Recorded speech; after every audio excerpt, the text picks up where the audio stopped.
Where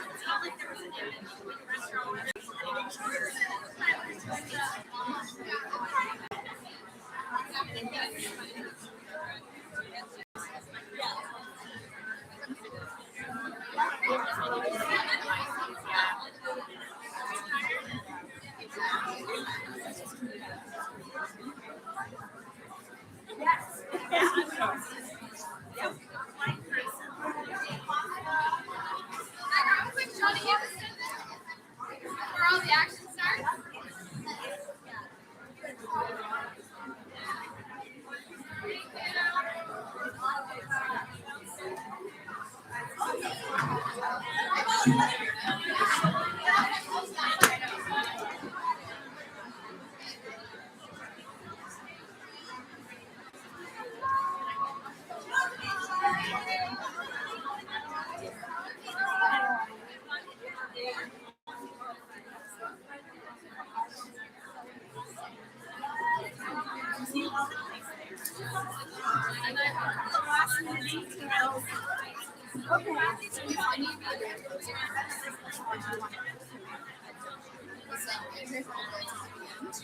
So basically, she's going to make pointers.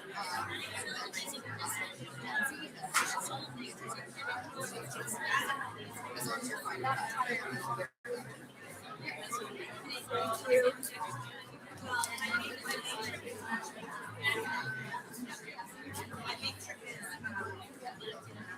Perfect.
Hi there, this is yours? Yeah. Hello, everybody. Good morning. Could I ask everybody to have a seat, please?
There's some seats still up here if people want to move to the front. Good morning, everyone. Happy Monday. Happy post-International Women's Day. Hope you had a great Sunday. My name's Andrea Holland. I'm the Director of Venture Services here at Invest Ottawa. And on behalf of the team at Invest Ottawa, I'd like to welcome you to the F Factor. I'm so happy to see such an incredible room of leaders, change makers, founders, and entrepreneurs. Today is about connection, momentum, and advancing women in leadership, as well as entrepreneurship. We've designed this event to spark ideas, create meaningful dialogue, and most importantly, strengthen the ecosystem around us. Here's a quick reminder of the agenda. We have opening remarks, a keynote conversation, a really engaging panel, and then all sorts of time for networking. But what I'd like to do now is introduce you to Sonia Shorey, our President and CEO, who's going to give our opening remarks. Sonia is a champion for innovation, entrepreneurship, and economic growth in our region. Under her leadership, Invest Ottawa continues to accelerate founders and fuel ideas and shape our future. Please join me in welcoming Sonia to the stage.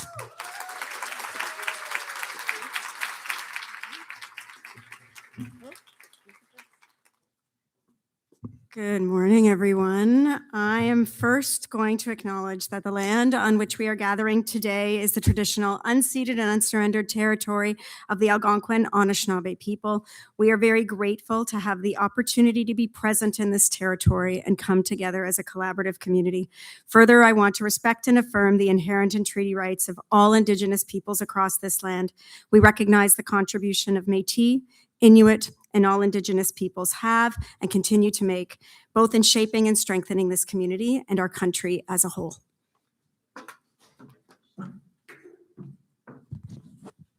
All right, I'm now going to shift up here. It's so interesting. I was thinking about whether or not I would need any cheat sheets or notes for today's session. And it comes from inside my heart. It comes from this community. So I don't actually need anything. I am just going to walk you through our journey and share with you what we have done together as a community over the last year.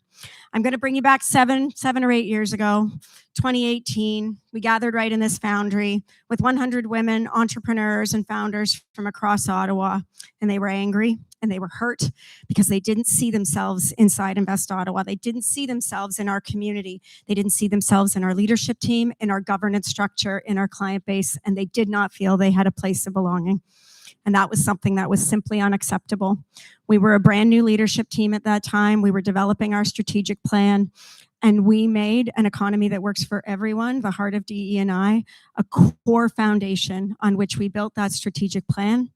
Moreover, with the support of our board, we established a governance committee for women founders and owners. That was a committee of the board. We built a strategy following lots of consultation from current women aspiring founders, investors, other partners, and community members. And we built that strategy in 2019, and we made a commitment that we would come back together with you all publicly and share with you and track the results and the outcomes. And it is a journey always, but it was to be accountable to you for the progress that we were making and the change that we were committed to driving together with and for our community, for women founders from every walk of life. So today I'm going to kick off with that opening. As I throw my technology around, my team knows I have the worst technology karma of anyone in Invest Ottawa. So this is just part of that, showing its face. I want to just set the stage because we're in a very unique time right at this moment. As Mark Harney called it, we are in a rupture. There is a new world order being formed. And what I'm very scared about is that there are not enough women from many intersections of identity and walks of life at tables and in rooms where decisions are being made right now. I look at what we've done together in Ottawa and what we do with partners across the country and even in other countries around the world. And I see the steps we're taking, and there is meaningful progress. But it is a journey, and that progress isn't fast enough, and it is fragile, especially right now in moments that we're living through. And if we don't come together and continue to inspire, and I'm going to use the words mobilize with critical mass, more momentum, more targeted action, where we're measuring outcomes, we are never going to have the type of economy that is competitive as it could be, as inclusive, and an economy that works for everyone. And let me be very clear. Having women and marginalized founders as part of an economy adds significant economic impact. There's a statistic I use often, and I hope it's updated soon. McKinsey Global Institute says that there's 150 billion we could add incrementally to our economy if we engage women more fully in our economy, and another 80 billion if we do that with immigrant entrepreneurs and marginalized founders. That is an immense economic opportunity, and in a moment where we're seeing big steps and strides and a lot of investment in areas like AI, which need to be governed responsibly, and it will take women in order to be able to do that. Defense, security, public safety, things that are fundamental to our sovereignty and to our future. There are not enough women in those rooms. I know because I'm in them. And once upon a time, I was the only woman in rooms in tech, and now I see that changing, and I feel like it's a big regression, and it's almost like I've taken a step back. And there's incredible male allies and incredible men that are driving this change with us, and so I give them a lot of credit. This is a beautifully diverse room, but I don't see that diversity of perspective, and the opportunity that we are losing by not having women as part of that discussion is detrimental.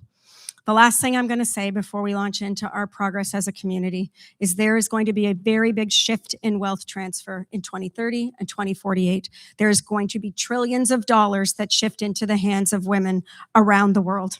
And that's in addition to the purchasing power that we have right now, the decisions that we make either in organizations or in our homes on where we choose to spend that align with our values and ethics and opportunities that we want to continue cultivating.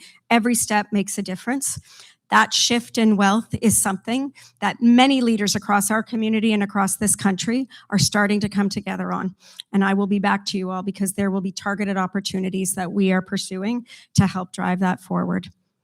Why did I want to open up with this context? Because right now I see Ottawa leading in so many ways and leaning in and helping women founders, current and aspiring from many different walks of life to drive forward. You're going to see that in some of the numbers.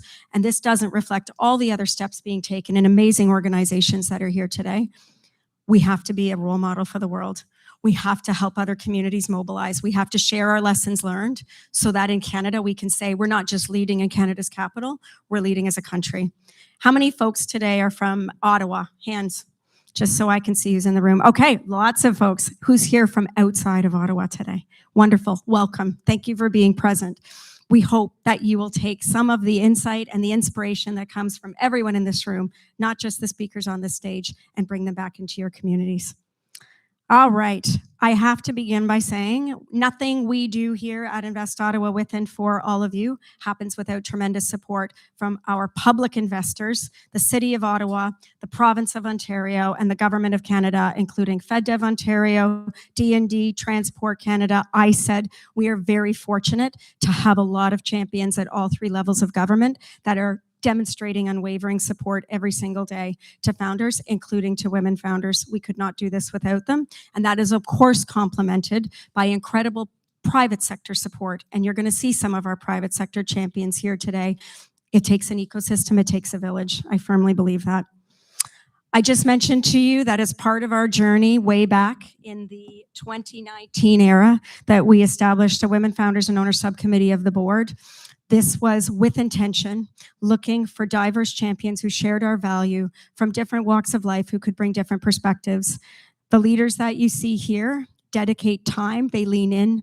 They are not just a board that sits and describes and discusses different topics. They take action with us. And so for everyone who is here in this room that is part of this subcommittee, past or present, I thank you from the bottom of my heart because you are helping to guide the change that we need to see in our community and in our world. A few years ago, we created a definition together with that subcommittee and following consultations with many in our community about what we mean when we use the word women. And women is all individuals who identify as women. And this includes, and I do want to read this because I want it to be very clear, women of color, transgender women, women with gender diverse identities, including gender non-conforming women. We know that gender is fluid and it can change over the course of one's lifetime. We know that these women have systematically and historically been excluded from programming. And Invest Ottawa certainly would never claim to have all of the right formulas for absolutely everyone from every walk of life. But what I will say is we're leaning in and we're listening together with you. We're working more closely with partners than ever in support of these goals. And we're on a journey. And this is an active commitment that we are going to continue driving forward on. Our goal is to ensure anyone who wants to access our programs and services feels welcomed and supported. And I believe Bayview has been designed together because all of you are here today and so many others join us in this space and others. We really want this to be a place of belonging. And if you ever feel it isn't, please come to me directly because that would be a major challenge and crisis that we would want to address. And so please know that door is always open to you. When we established our strategy, we had 3 goals. We had near-term goals to establish a strong foundation, medium-term goals to drive measurable progress, and we have a lot of benchmark data now that I'm excited to share with you, some of which is self-identified, some of which is relationship-based. We are still on that journey and making step-by-step progress each year together with our team. And long-term, and this is the one that really gets at that 2030, 2048 shift of wealth and the moment in time we're in right now, expanding global leadership and collaboration and sharing our lessons learned. Days like today are really imperative on that front. Our strategy had 4 key prongs: to promote, to increase the visibility of women founders, to elevate them and ensure that they had access and visibility to potential customers, investors, partners, talent, those who could support them, leveraging what we have here at Invest Ottawa and Bayview, but far beyond with all the other partners we work with. Educate, to inspire through role models, through the different types of targeted programs and services we have. And our venture team has done an incredible job on that front. I'm so excited to highlight them as part of this presentation. Equipping, making sure that the skills and the fundamentals are in place so that those aspiring founders can drive forward and continue succeeding commercially. Those are through things like mentorship, R&D, business, and different types of market capabilities. And connection, the community, the ecosystem, days like today, the opportunity to get everyone engaged, sharing, discussing, building connections. Those serendipitous connections, they can lead to new business. They can lead to a first investment. They can lead to a critical hire. We know because we see it every single day. So those were the 4 prongs. Now, how do we support founders? This is the incredible team that Nick Quain leads. I see him over here on the left. We have our entrepreneurship team led by Paula Hopkins. Give us a wave, Paula. I know you're here. I'm looking for her. Paula Hopkins is here, and she leads our incredible entrepreneurship team. We're going to talk today about data from Starter Company Plus, the opportunity to grow and scale your Main Street business. This is non-tech. And we currently have, I'm going to do a big shout out. If you are in consumer packaged goods, we are running an intake right now. Applications are open for Starter Company Plus for CPG. And the one that is more traditional and broader takes place in the fall. Summer Company, if you know a 15 to 29-year-old, I keep hoping they'll increase that age if you make me feel young again, but up to 29, opportunity for summer students to build their own business, $3,000 and all of the fundamentals. That application is open now as well. This is an opportunity to help seed the future, to get that next generation of entrepreneurs growing right here in our region. And our education center, lots of workshops, advisory services. I say to everyone I meet, we have outstanding top tier training and education in that center upstairs on the 2nd floor every single day. And that complements all of the other curricula that's running at our valued post-secondary institutions and with many partners. It's a huge opportunity. I'm going to flip to our venture team that's comprised of venture development, venture path, and our venture services team. I'm going to ask those to give a wave that are in this team. I see Megan over here. We've got Andrea. There's Atiana. There is a whole crew of people here who deliver on these programs. This is the path, the founder journey, and every founder journey looks very different. I have learned so much from my colleagues on this front. If we go through the specific pieces or the steps in that founder journey, IO Ignition is the first one. That's for really early stage folks that have a business idea. I think I want to do this, but you need to build a strong business foundation, a 10-week boot camp that culminates in a pitch competition. The next one is March 19th. If you have not been here for this, you need to be in this room. It is fun. It is packed. There is lots of great food, tons of great networking, and the next generation of entrepreneurs on the stage pitching for you. It's interactive. I encourage you to be there. Ignition started, Nick, I still remember the conversation with Michelle sitting in one of our boardrooms where it's like, I think we're going to do this. Are you guys going to support this? Yes, we're in. And now it's like cohort 30. It's just incredible. I'm so proud. That does deserve applause.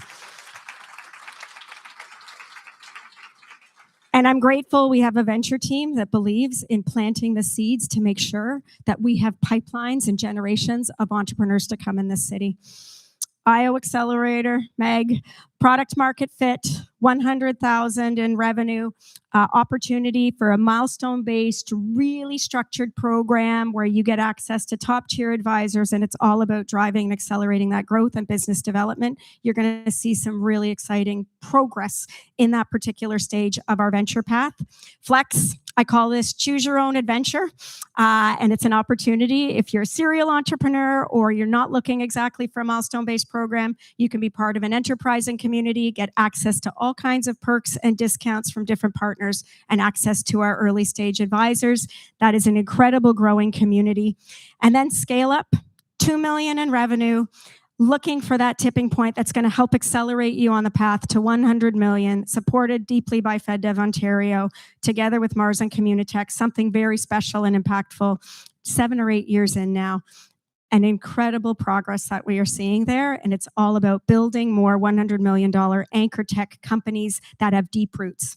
That entire venture path is focused on tech companies with a product, can be hardware or software. If you are an aspiring founder, if you have such a product and you're looking for support, please come and see myself, Nick, or any member of our venture team here today. Okay, so this is all about showing you the data and the progress over the course of the last year within each of those program areas. So you can see here Ignition, and I'm going to say that this has been relatively consistent over many years. We had 26 companies participating who had at least a woman co-founder or founder. That was 33% of the total companies that were part of those cohorts. We run 4 a year, about 20 per cohort, one of the most oversubscribed, by the way, in all of our venture programming. 87% of the winning companies were led and won by women founders. That's awesome. Yeah. Super, super excited. So big thank you to Aaron and the entire team that supports IO Ignition in our early stage programming. This gives you a little bit, I do love the benchmark data because it can show you the trajectory and the steps that we've taken together. 37% of all participating companies since the inception of this program have had at least one woman founder, and 54%, more than half, have won pitch competitions. So big picture, we're definitely on this path. If you know, folks, the next intake for Ignition is coming soon. We want as many diverse founders as possible. Flex, this is the Choose Your Own Adventure program. 2021 is when we established it because there was so much demand from our community that I'm grateful that the team leaned in and created something that enabled all of those folks to get access to different types of services in the way that they need at the time they need it. 170 companies currently in the IO Flex program have at least one woman co-founder or founder, and 25% total as of December 2025. So that's out of 672 firms. So that gives you a sense of the scale of our Flex program. If we move to Accelerator, this is where I'm just so excited because I remember when I started with Invest Ottawa, I think there were 2 companies with women founders in our entire IO Accelerator program. That would go way back to the early days. And now look at us. 10 out of 30 IO Accelerator tech companies had a woman founder or co-founder, and 16 total have founders, co-founders, VPs, or C-suite, and there's 22 in that total. That is a massive jump. This is the product market fit stage. These are the future scaling companies inside Ottawa that are going to take us to more $100 million companies. My vision is that we have many $100 million companies anchored that are here in Ottawa and many owned and led by women. So that is the goal, and we are on the path.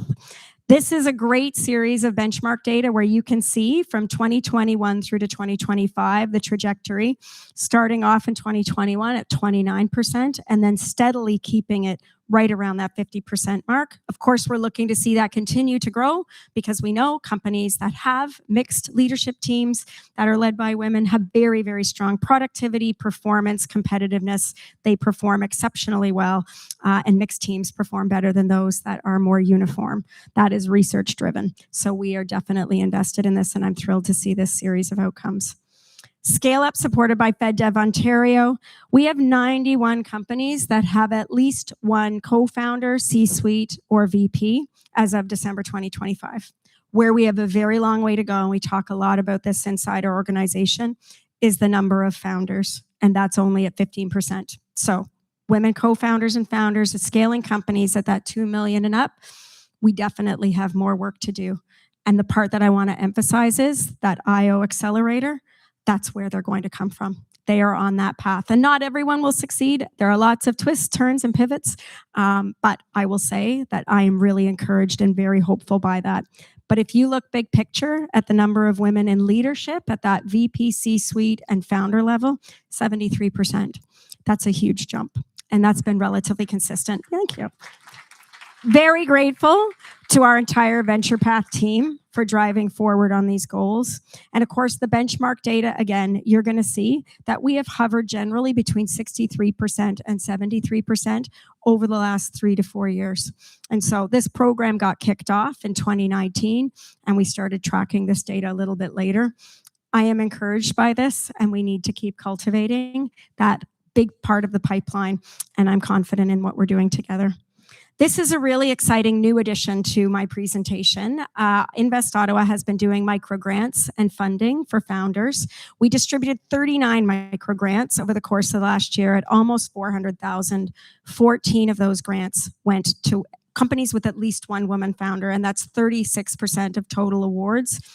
This team intentionally made that decision and prioritized this because we're going to talk in a moment about all the challenges that women founders have with respect to capital and how dismal it is that the dial has not moved past 2 to 3% of total capital on this planet for solo women founders. Unacceptable, despite all of the work, all of the heavy lifting, including from SheBoot, which we're coming to shortly, and lots of other like-minded investors and groups across the country working on this goal. We have not made enough progress. So I thank our team for making this decision and living our values. The actual award funding that went to women founders was $190,000, so it was 50% of total investment, and that is awesome. Can stay tuned because there is more coming. We're very grateful that FedDev in particular gives us the opportunity to deliver those microgrants.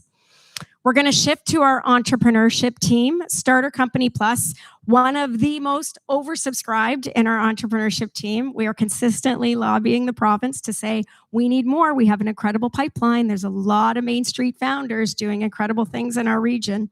You can see we had 279 applications and a almost 1,000 founder waiting list. So that just gives you a sense of the scope and scale. I'm meeting with the province tomorrow. I keep bringing these statistics back to them to say Ottawa is your entrepreneurship hub.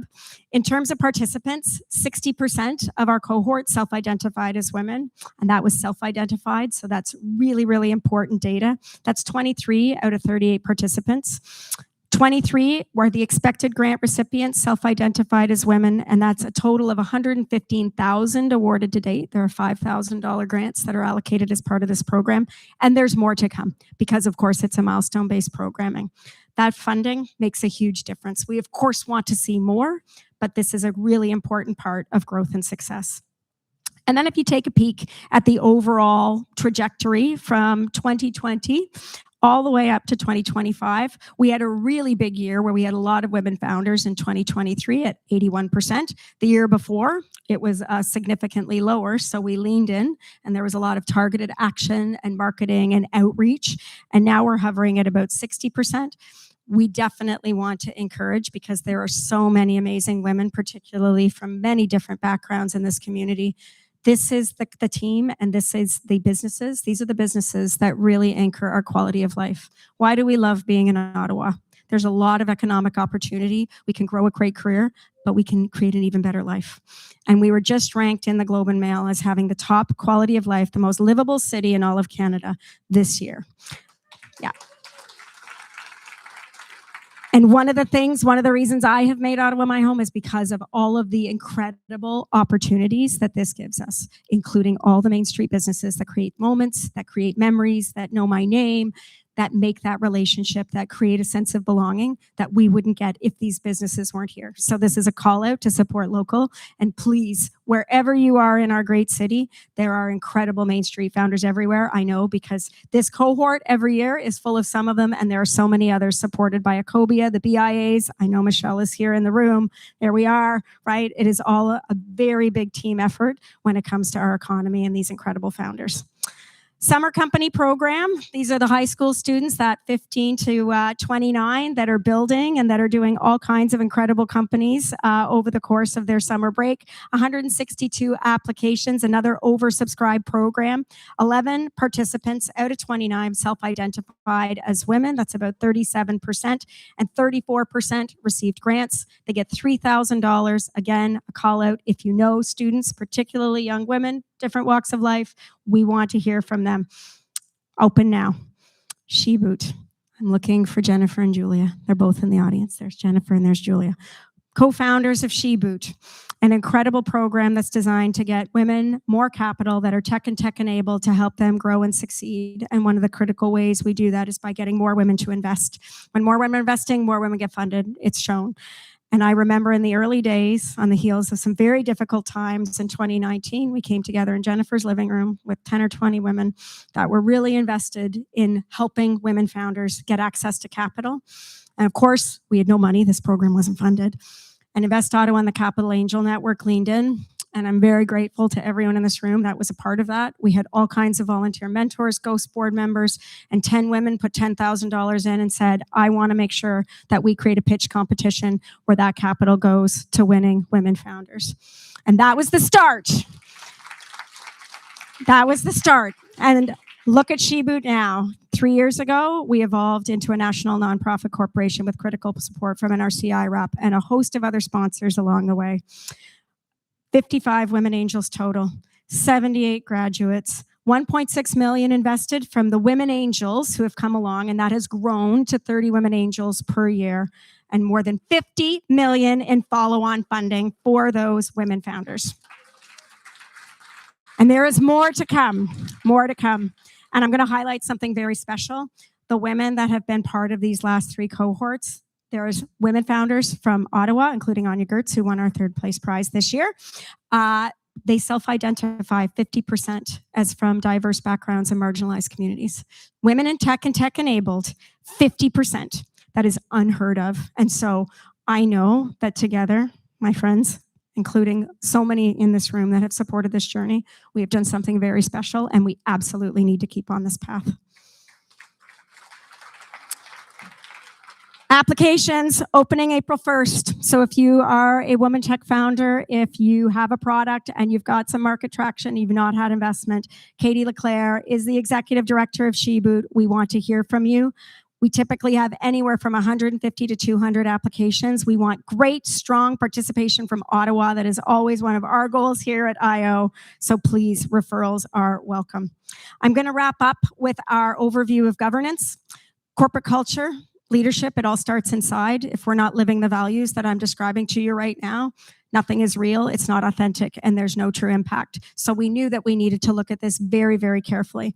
And in December of 2025, 44% of our directors identified as women.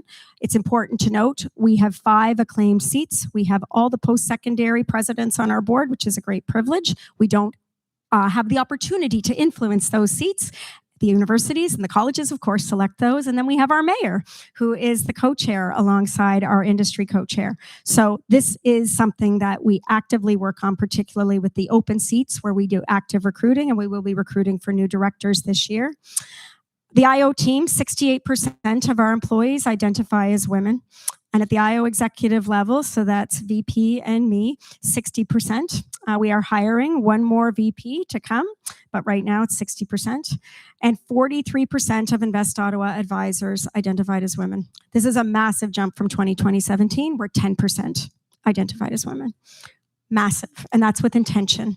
And I think that's really where I want to conclude, is our journey is ongoing. There is so much more to do. We are never there, especially in this moment in time where there's a risk of regression globally, and how we can all work together and stay on this path. Because if you're in this room, you're a part of this journey along with so many others. We could not do this without you. And we need to stay on this path and continue driving forward and sharing every learning, every opportunity, and collaborating, not just here in our region, but right across Canada, and sharing them more broadly with the world, because the world never needs us more than right now. And the world needs women, and our economy will never be as successful, as competitive, as productive if it is not inclusive and designed for everyone. So I thank you from the bottom of my heart for being here today, for being a part of this journey, for supporting women founders in whatever capacity you do. Huge thank you to our venture development team, both entrepreneurship, venture path, venture services, to the corporate services that support them, and that includes marketing and Bayview and the entire team that does all of this important data work with us. It's a journey, and it continues. Thank you all so much. Do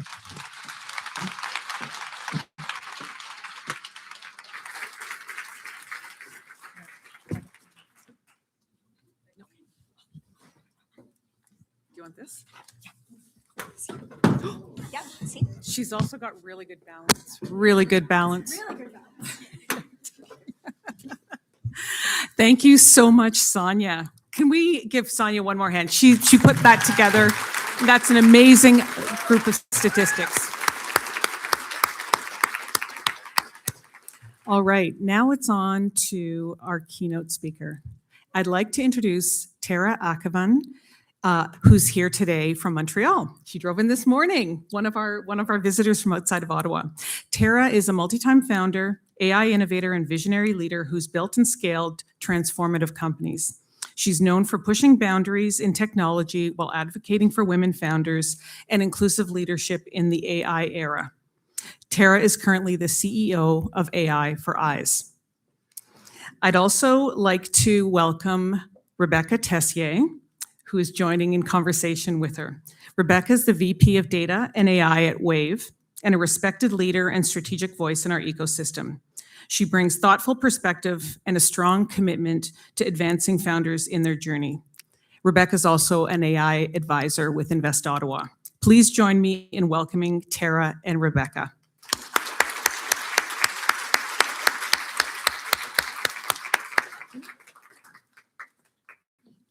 Hi, everyone.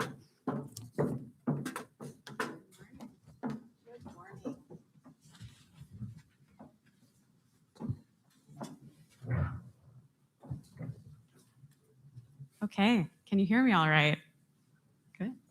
Well, thank you everyone for being here, and what an inspirational way to start the day. I'm very excited and honored to be here and have this discussion with you today. Absolutely, likewise. Yeah, I'd love to just kick it off, just hear a bit about your experiences, a bit of an intro about what's brought you here today, what got you interested in the startup space, and a little bit about your journey. Thank you.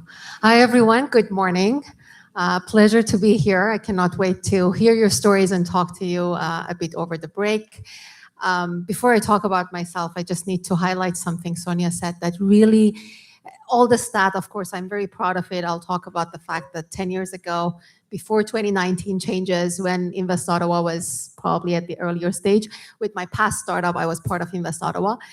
So I'm very happy personally to see the growth and what is doing for our community. But something really hit my heart. Every time we talked about women's statistics, we talked about people who identify as women. How amazing it is to make that a common terminology, and how new that is for me, being I'm 40 years and 20 years in tech. I love it. I just wanted to give a shout out to that terminology, and I hope we take that with us, because it's very important. It's easy to be fashionable sometimes, but it takes courage to create change. Now I answer your question. Sorry, it's very difficult to shut me up. Good luck for the next hour. Tara Akavan. I am a proud Iranian Canadian. Canada is my second home, so I am among that 50% techie immigrant. My background is in software engineering and AI. My PhD is in AI. I have been a techie who found myself into entrepreneurship by accident over 15 years ago. AI for Eyes is my third venture, third startup. I've been educated in AI when it was not that hype. It was not that cool. And now I've seen the progress of how AI can become something we cannot ignore anymore in today's world. And I think we're going to talk about it with Rebecca's background as well. I moved to Canada in 2014 because my first investor brought me from Vienna when I was doing my PhD and said, I'll write you the first 500K check if you move to Montreal. I'm not sure, why not? He did, and I'm like, 500K? You know, I can change the world. I can build 4 companies.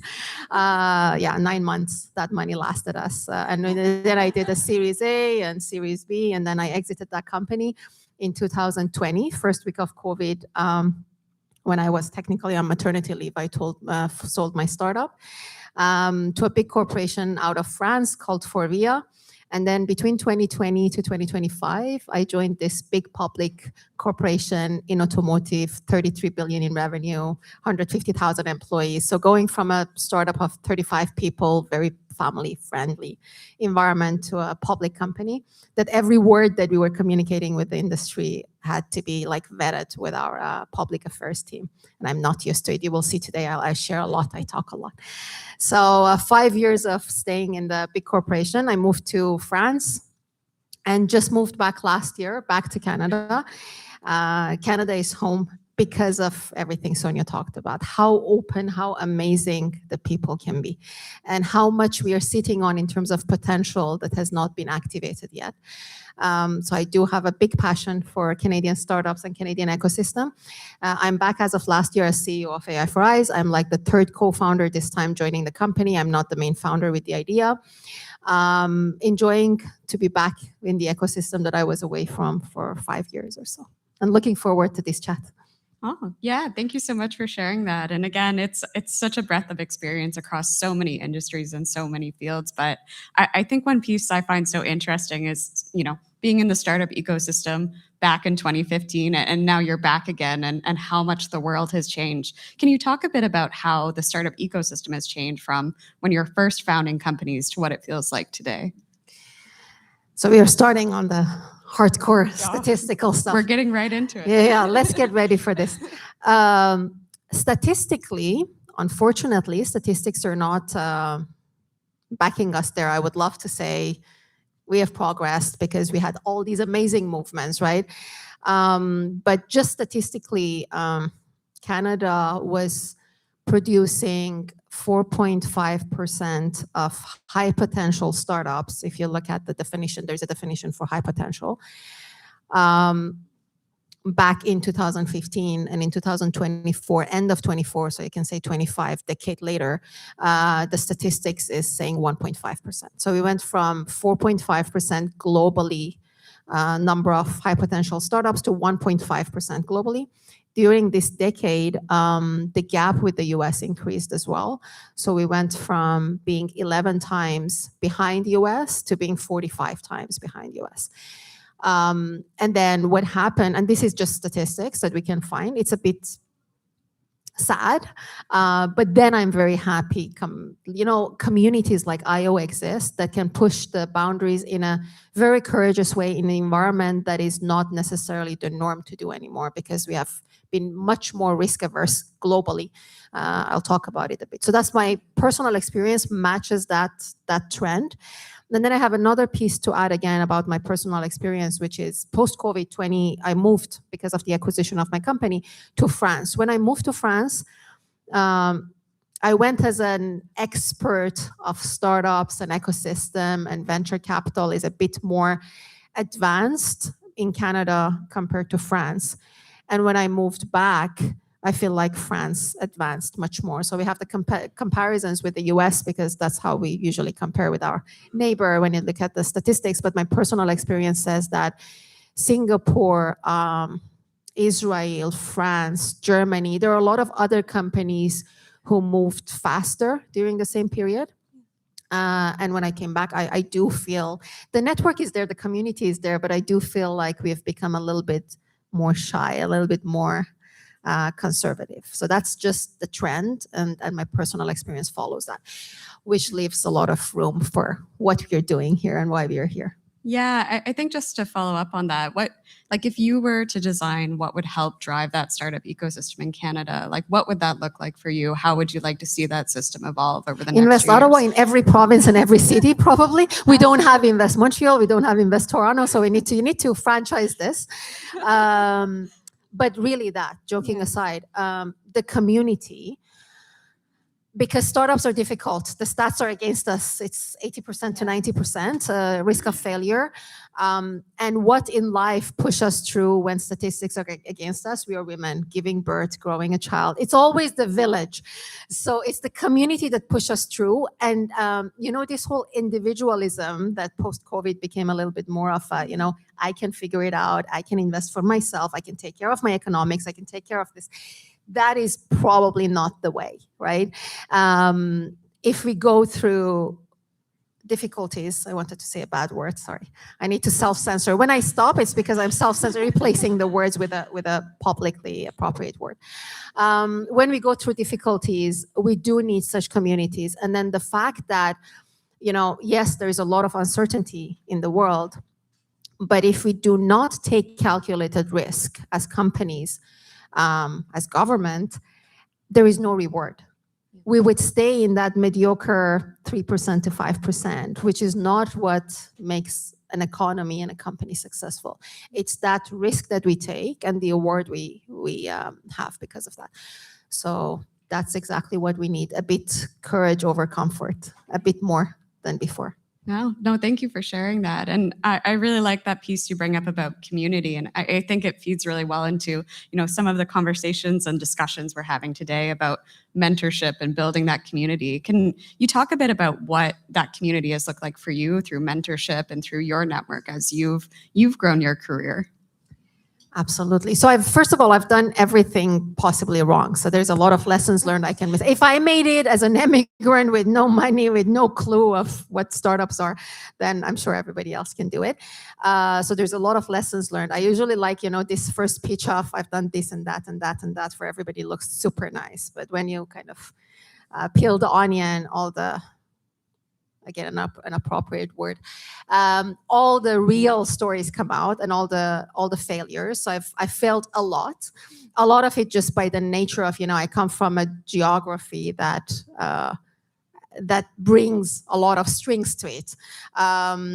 In my first startup, just traveling to the US was a problem and my market was there. So it's a lot of hustle that comes by the nature and that's built probably some resilience.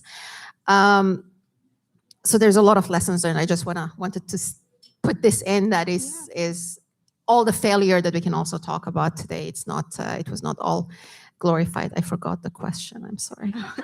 No worries. The question was about your community and mentorship. But no, yes, all the mistakes I made, I wanted to point them out to go back to the community. Absolutely. And then the community who helped me.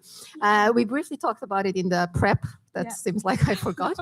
But I always have mentors. They might know about it, they might not know about it. And I completely suggest you go with mentors that are not aware that they are your mentor. They're the best ones. And in everything, I remember I had a mentor on how to give birth and not have maternity leave because you're at the same time closing a big deal with Mercedes-Benz and it's a very specific niche. It's like, how do I give birth with no maternity leave? And I had a mentor. There was a VP. There's a lady who is a VP, ex-VP of Nokia and Samsung, and she had to do it twice. So I had a mentor specifically for that. I don't suggest it, but I've always had mentors on different aspects. The reason I'm saying is just not career mentors, like living mentors. How do I deal with something which is a bit special or challenging for me? I've been very lucky to surround myself with those all the time. And I love to give back. So I've been, even when I was 25, I was mentoring. I was probably, who knows what I was telling them, but I was always had mentees as well up to date. Globally, I have mentees who are doing different things that I never did. And just by being part of that journey, I enjoy and I learn from them. It's always a two-way path, right? No mentor. Yes, of course, it's not free time, right? Everybody takes something from it. We learn. It's part of building the community, building the global awareness of what's happening. So I have a mentee in China, just because I'm very amazed. In my last business, I dealt a lot with China, and she's a very young, passionate woman dealing with China ecosystem, which is completely different out of Shanghai. So I learned a lot about her day-to-day activities. And then when I compare it, I learn a lot about our society and how things happen. So without mentors, mentorship as a whether it's mentors for myself or me as mentors, I would have missed on a lot of things. I realized very early on that I learn more from people than from books. I think that probably is true for everyone. I don't want to generalize it, but for sure it's true for me. That's why I was purposefully surrounding myself with smart people. So this is a key aspect on everything in my life. Right now, going through the puzzle of geopolitics. I had to move back last year from France on my executive position because of what was going on in Iran, because my parents were still going back and forth. So I made a decision to move back. And I have a mentor for that. I have a mentor to just think about geopolitics, to put a bit of perspective, to tell me, don't see it as my problem. Why is it happening to me? Look at it globally. Look at it historically. This happened there, that happened there. So the good thing about mentors is they can detach and hopefully give you a perspective that we realize is not the end of the world. So I love it. I wouldn't be able to do 20% of what I have done or what I've learned without mentors. No, thank you for sharing that. And I really like that concept of, mentorship being the community and having so many people you're learning from and engaging with every day. I think one piece you talked about, which is super interesting, is on the acquisition side. I think for startup founders and going through the ecosystem acquisition, and that is always an exciting but very stressful time. And you've been on both sides of that equation, both from the acquisition side as well as, being part of the corporate entity looking at companies. Can you talk to us a bit about what it's like being on both sides of the table and how that shaped kind of your experience now? It's messy and random. I try to find logic into it. Absolutely. So selling, very different dynamics, right? And this again by dumb luck, I was not planning it to be like that. But when I sold my company, we'll talk about how to think about that. We had the top 10 buyers, and I was spending a CEO, which is almost in maternity leave with a newborn child, my time on the top 3. Just long story short, number 9 acquired our startup and had much higher bidding versus company number 2. This is just to say it can really change by milliseconds. Your biggest buyer can drop out for a corporate change. They announce a new CEO. It has nothing to do with your startup. And they change strategy, or they get acquired with someone bigger. And your last one that you just kept there, you barely answered to their email, saying, oh, they're wasting my time in the data room, so many questions, can become the biggest bidder. So that's just the personal experience. And then selling your baby. This was a baby startup that I hustled a lot for, to a big corporation, that then it was not the center of attention anymore. It was just one other potential product to fit in the roadmap. That dynamic versus when I joined the big corporation, I became the VP of their first software business unit division. And the goal were numbers. It's a public company. We were going from 0 to achieving 500 million in revenue over a very short period. Within 18 months, we went from 0 to 100 million euros in revenue. And as part of that, there were a lot of M&A that I had to look at with the same M&A team. So this is a corporate venture fund, and they had the M&A team who acquired my startup. And now as a division VP, I'm sitting with them and I'm looking at the companies that I would like to acquire. One lessons learned, Sure, failure, is that I realized how much money we left on the table. As Canadians, we tend to do that. We are nice, we are shy. I don't know what it is, but we don't negotiate so hard. So what happened is with the M&A team, we are looking at the startups, and all of a sudden, one of them is like, you want to show me the board approval for how much we could acquire? We had a board approval to acquire 3x more your company. What? So this is one mistake I made. We left a lot of money on the table. And the big corporation had a board approval, which would have gone with no hustle, a big amount higher. But then when we sat on the other side of the table with the same M&A team, it's a very different dynamic. Now I was acquiring somebody else's baby, and I was hearing their worries of what will happen to the product, what will happen to the team, how will you incentivize this, how will you grow that, which parts you're going to kill. Can you guarantee in 5 years we're going to exist? I'm like, no. So it's very difficult. It's very unique in my, I'm very thankful for the journey I had, which was accidental. But it really brought a lot of perspective from both sides of the table. And this is what we often do not know about when we are founders selling and we are trying to optimize the M&A process. How the other party look at it, especially if they are big public companies and we are in private sector, how we are looked at, how we are measured, the growth. So yeah, that's definitely something very unique and insightful, to the point that I realized I had to call my investors and say, are you ready for a drink? I was like, yeah. Are you in town for a coffee? I'm like, coffee is not good. You need vodka for this one. Yes. No, I really appreciate that transparency. And I know going through that and seeing that from the other side of the table must have been a lot of emotions to process. I guess as you're going into your new venture, what lessons are you taking from that? What are you thinking about as you think about the venture path for your new company? I'm very bipolar about the answer. And I thought about this. I'm like, it depends on the minute of the day. Sometimes I'm like, it's a lot of commonality. You've done this, so you'll learn. There is some learning period, how to build, how to sell, how to negotiate, how to partner, strategic partners. And there is something you learn, and there is a thread, right? But then there is every venture is so unique that I'm like, why am I doing this again? And why I learned nothing in the past 15 years. So I'm very bipolar depending on the day and the time. Now I'm back from vacation, so I'm more on the positive side. I know everything. This is all good. I got it. But talk to me in a week. I'll be like, why am I doing this for the third time? I forgot how painful this is. But there is a reality into this. There is a duality and a reality into a mix of.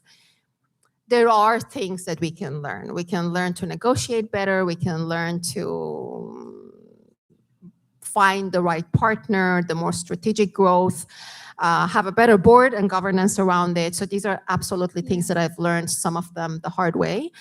But then there is a unique side into every startup and every ecosystem, every industry. So this is a new industry to me. This is my fourth industry. I came from telecommunication, consumer electronics, automotive, and now health tech, med tech. What is common among all of them is software and AI. There was SaaS, software and AI. That was my field. But it's completely new with new challenges. So my colleague is here. Now we are convincing doctors, which is very different from convincing techies. I've always convinced techies. And now I go to the clinic and they're like, yeah, but I think AI is going to replace me. And it's something I'm not ready for. So I'm learning it all over again. I'm like, but the statistics, numbers, no? It's like, no, I don't feel it. And this is my clinic. I'm like, true. You can make that decision. So it's very different dynamics in the sales market of it. And I'm learning it all around. Yeah, it sounds like lots of learning throughout every stage of your career. And absolutely. Wait until 5 years from now, we talk about all the mistakes that I made. Mistakes are what shapes your career, right? It's what helps you to grow and build. And I think, one piece, I think a lot of people have a non-linear career path. And I think that's true. I know that's been true for me. I'm sure for many people in this room as well. And you've gone through a lot of those career transitions as well, where you've learned from, like you're talking about a new industry, a totally different practice. How has that shaped your career? How is moving between different areas, different disciplines? What helped you decide to make those moves versus staying in one field and staying in one industry? Very good question. And I do ask myself that. It's breadth over depth, right? We talked about this briefly. It's just my personality. Sometimes I try to find why switching industries. And I've had mentors that told me it's not even good to switch industries, stay in an industry, try to build a name for yourself. And there is no right or wrong, I think. The answer is the breadth over depth has been my character. Like even when I was doing a PhD in AI, I always wanted to learn how to put a business plan together and learn the finance part of it. So I've always wanted to have the abstract view. That's my personality. I'm a very abstract driven person and I'm very bad at details. I've always had in my first job when I was 21, they put me as a developer to code and I would code and I would submit it. At that time, we didn't have GitHub. And then they would ask me, you need to debug it. And I'm like, no, can we have a tester to debug this? And they're like, no, you are. We hired you for that. I'm like, I don't have patience for that. It's just knowing my personality. I know that I always need strong VP engineering and finance person to whatever big vision abstract I have for them to make it grounded and make sure that all the details are supporting it. But this is just the personality kind of awareness maybe over time, some self-awareness of what fits me better and what I enjoy more. I enjoy solving that strategic problem that I think nobody else has figured it out. And then I realize everybody has. But okay, at least in my head at that moment, I think like nobody has figured out how to do this and how to bring this in the market. So I love the commercialization of innovation. That's my drive. So in that case, I think it just makes sense for me to learn always and challenge myself with new industries, new colleagues, new ecosystems, even private versus public sector, because it creates that kind of breadth, abstract view. But then when it comes to the depth, of course, I'm compromising the depth, right? I used to be a techie, deep tech, being able to convince anybody on AI on anything, and I'm not at all that person anymore. But at least I can understand enough to carry a smart conversation. But I think it was a choice to some extent, probably not at the beginning, probably few accidental kind of career path decisions as it happens to all of us. And then after that, I realized, okay, there is a theme into this, and that kind of fits my character and what I enjoy to do most. And again, I think when it comes to transitions throughout your career and making these moves and making these big changes, obviously there's factors outside of the day-to-day, there's factors in the job. When you think about, your new venture and what you're excited about now, one question I think you brought up is like, why am I doing this again? What led you to that journey? What led you back to the startup space? I really, really missed startups. So I was complaining every day about the big corporation processes, how they need to make it efficient, how this doesn't work, how it's slow, why your decision making is slow. And of course, the scale like that, to maintain the scale, you need all of those processes. But I, again, like the self-awareness part, I am a startup person. Yeah. Even when I was in the big corporation, immediately they were smart enough that they put me in charge of the new product division, which was software, and then a bit of entrepreneurship among the big corp to acquire and grow. So I love the dynamicness of the startup. The fact that there is a little bit of an unstructured path so that you can pivot quickly, because change is unavoidable now for big corporations too. And the ones now is proven that the big corporations who are more successful are the ones who can adapt to change faster. Look at adaptation of AI, big data, how to collect data, et cetera, et cetera. And there are still a lot of them who are spending millions and millions and millions just on consulting with KPMGs of the world on what AI model I should use. You don't have the data to support it. Just spend 20% of that money to collect your data properly. You will get to the AI model. But the fact that I think flexibility, we call it agility, we call it calculated risk, that has been part of my personal life and my career. And I love that. That always brings me back to startups, scale-ups, but something in that still flexible enough not to be so big. Yeah, I think, again, there's so much beauty in the startup ecosystem and building something and having that freedom and creativity. I'd be remiss, we've got a lot of AI experience. I don't want to turn this into an AI discussion, but it's really changing foundationally how companies are operating day to day, whether it's corporate or startup. Can you talk a bit about how you're thinking about AI, seeing the industry evolve, from back in the day, having been there building models back in MATLAB 20 years ago, it's changed a lot. Can you talk about how it's evolving and how you're thinking about it when you are building a company in the age of AI? It has changed a lot, and then the fundamentals are the same. It's, it's statistics, it's segmentation and classification, and it's data and finding meaning in the data, right? And we talked about it over our intro call with Rebecca that, probably 15, 16 years ago when I did my master's in AI, my thesis was on text summarization. And text summarization was basically ChatGPT. And there were so many models back then. The big difference is the processing power was not there. It was taking, for a 2-page document, it was taking like 5 minutes. We would sit there and then process, and then we press the button, and then we go make a coffee, come back and see the result. And now it's fraction of a second. So of course, the processing power, the fact that we have stronger CPUs, GPUs, cloud processing, we have access to that instead of those kind of big machines, that I think is a massive change.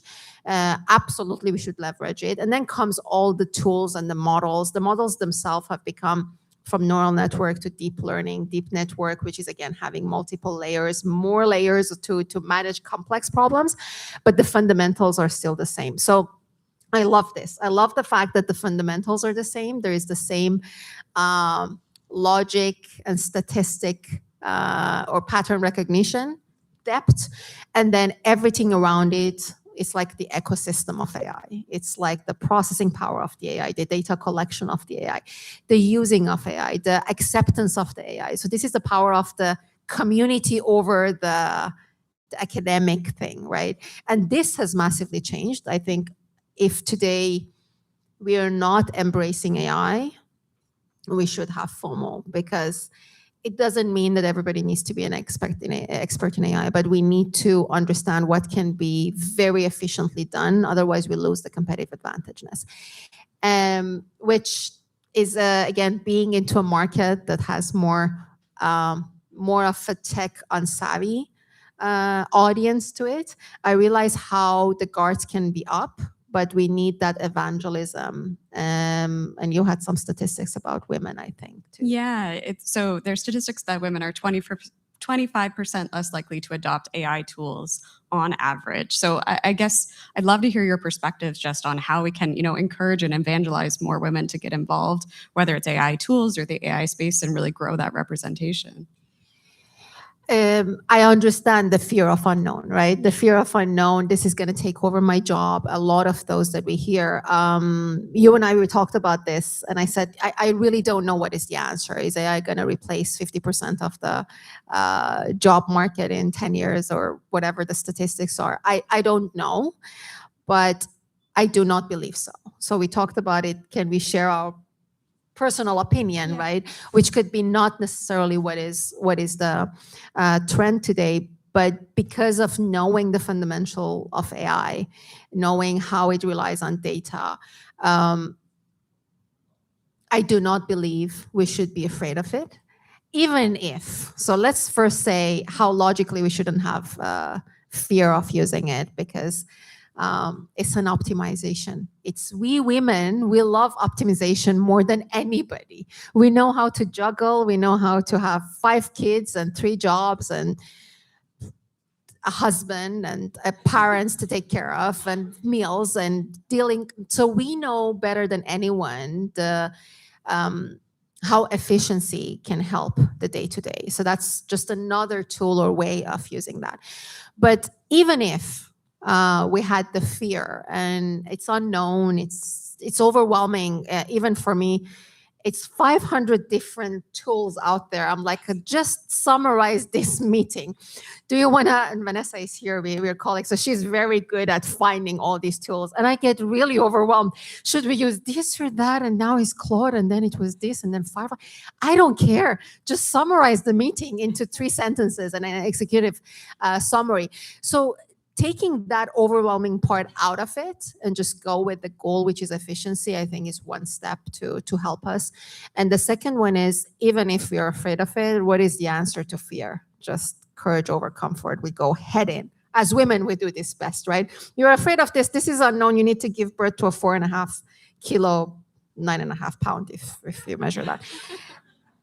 Yeah, let's do it. There's no other way. So, embracing it. So I think there is these 2 answers for different mentalities we might have.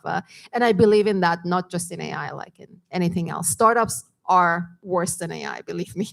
The unknown of startup is way worse. If you're already in a startup, so you already know, you're already embracing this, jumping head in. Yeah, no, I think, and we've talked a bit as well about, AI optimism and all of the new that's created through access to tools. And I think the potential for democratization of skill set, of opportunity as AI is introduced, especially when it comes to the startup space. You're often operating in a space where you don't have access to, the big budgets and the big tools and all of these pieces. So being able to leverage these tools in this community is such a great way to democratize some of these pieces that might not have been fully accessible before as you're going in.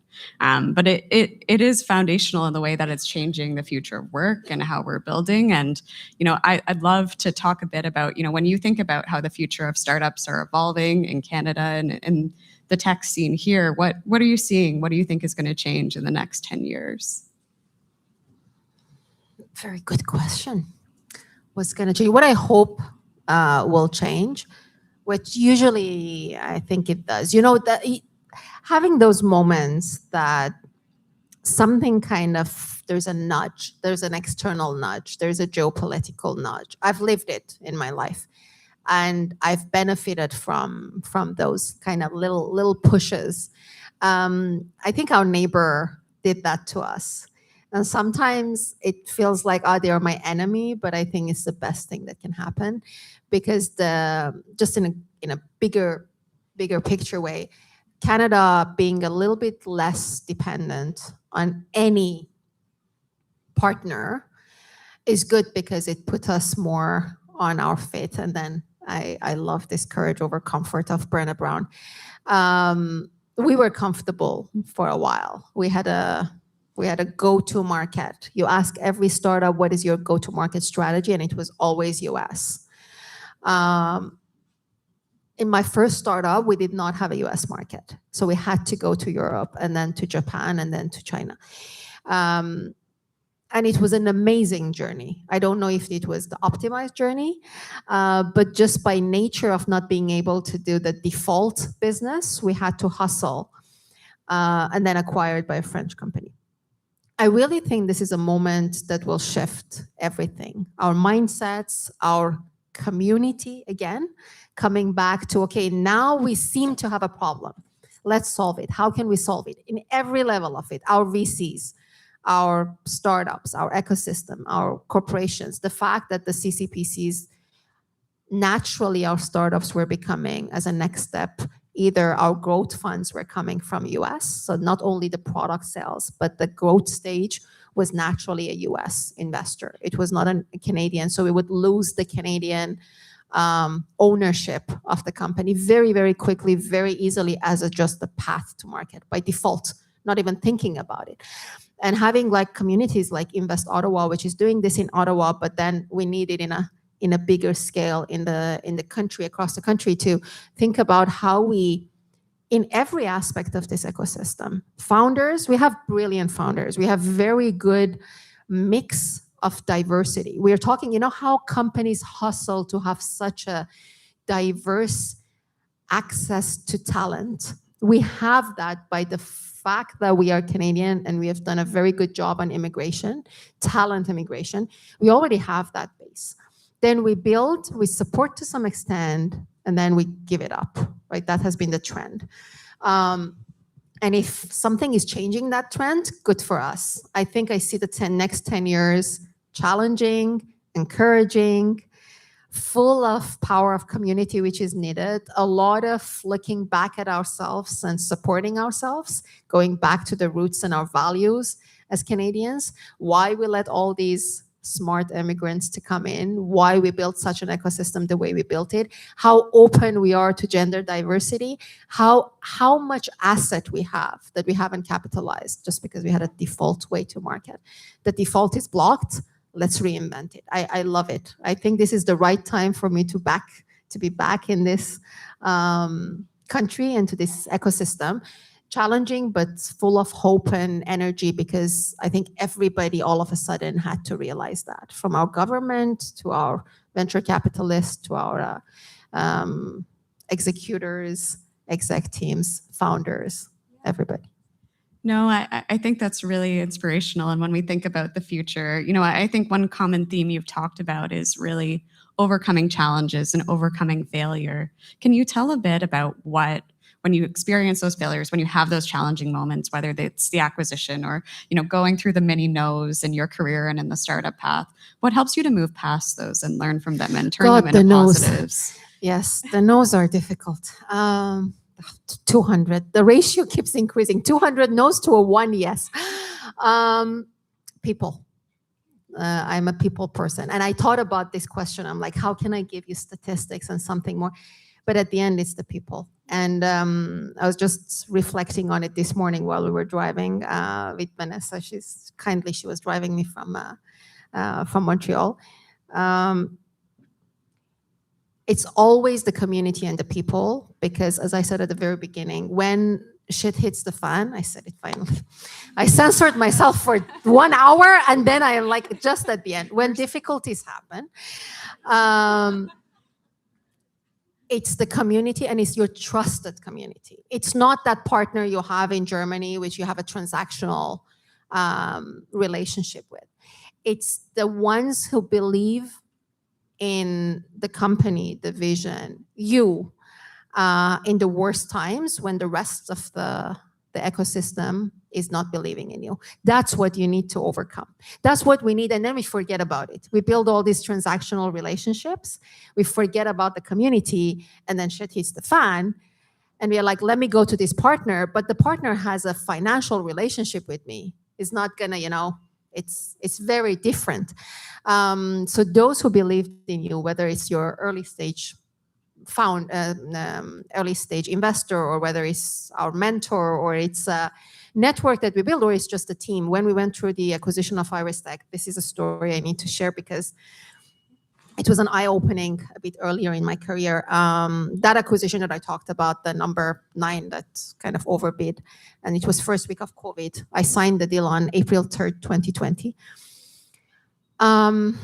So we knew the company needs to get acquired or have a big partnership because we were in automotive market, and we sold to Mercedes-Benz.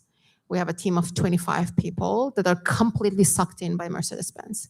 And we have BMW, Volvo, and others, but we cannot service them because there is no team, there is no bandwidth. We now needed rapid growth. So either we need to do a growth stage funding, which would be 50 million. It's difficult to raise in Canada. It needs time. We need to go to US. We don't have a market in US. My customers are in Europe. So that's one path. The second one was a strategic partnership or acquisition with a tier 1 in automotive, which already has the scale for all the safety, functional safety, etc. So while we were looking at these paths, we narrowed down and we went to, okay, we need a partnership or an acquisition. COVID hit while we were closing the deal. So there is a month that I don't know. I cannot make payroll because I didn't raise fund anymore, right? So we closed that door. We went down the path. I do not suggest that. Keep your options open as much as possible. But this is shit hitting a fan. I'm on maternity leave. I have a 6-month-old kid. The company has no money to make payroll, and we don't know if this buyer is going to come around. And we have said no to the other one already because they didn't want to take the team. And it was important for me to keep the team and product. Anyways, whether it was the right decision at that time or not. And our board decided that we cannot share this with the team because if we tell them how unstable things are, while there is also COVID and a lot of unknown, people are going to leave and then we don't have anything to sell. Because yes, you have the Mercedes-Benz contract, but without the know-how and knowledge and the IP, it means nothing. It will cut our deal into half. And I took a leap of faith, because now it's more than 5 years I can share that, to tell everybody in the team, including the interns. So this probably was the most emotional and hardest part of my career. I was sobbing and crying. I was hormonal also, it was a lot of hormones. I was breastfeeding. But I had to sit with a team of 25 people and tell them, guys, we cannot do payroll next month, so we do this deal or we die. I still get emotional about it. And I told them, I will write you recommendation letters. If you need to go anywhere, I will make recommendations. But you see me with a mortgage with a baby, I'm going to stay here to make the deal happen. I do have a good feeling about these guys, but this is just a feeling. They seem solid. And we can look into loans, we can find ways, but it all takes weeks and months, right? So it's not that we are jobless tomorrow, but realistically that means we need buffer and we might not be able to make payroll. Every single person of that 25-member team decided to stay. I still don't know why.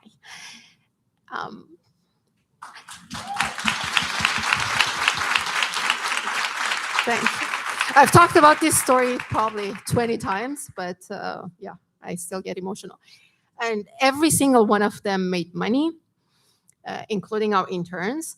And around, I think, a good 90% of them are still there with Forvia. So they stay loyal with the parent company as well. People, it really depends. So that shows me that with all the mistakes I made and with all the lessons learned, I did hire well.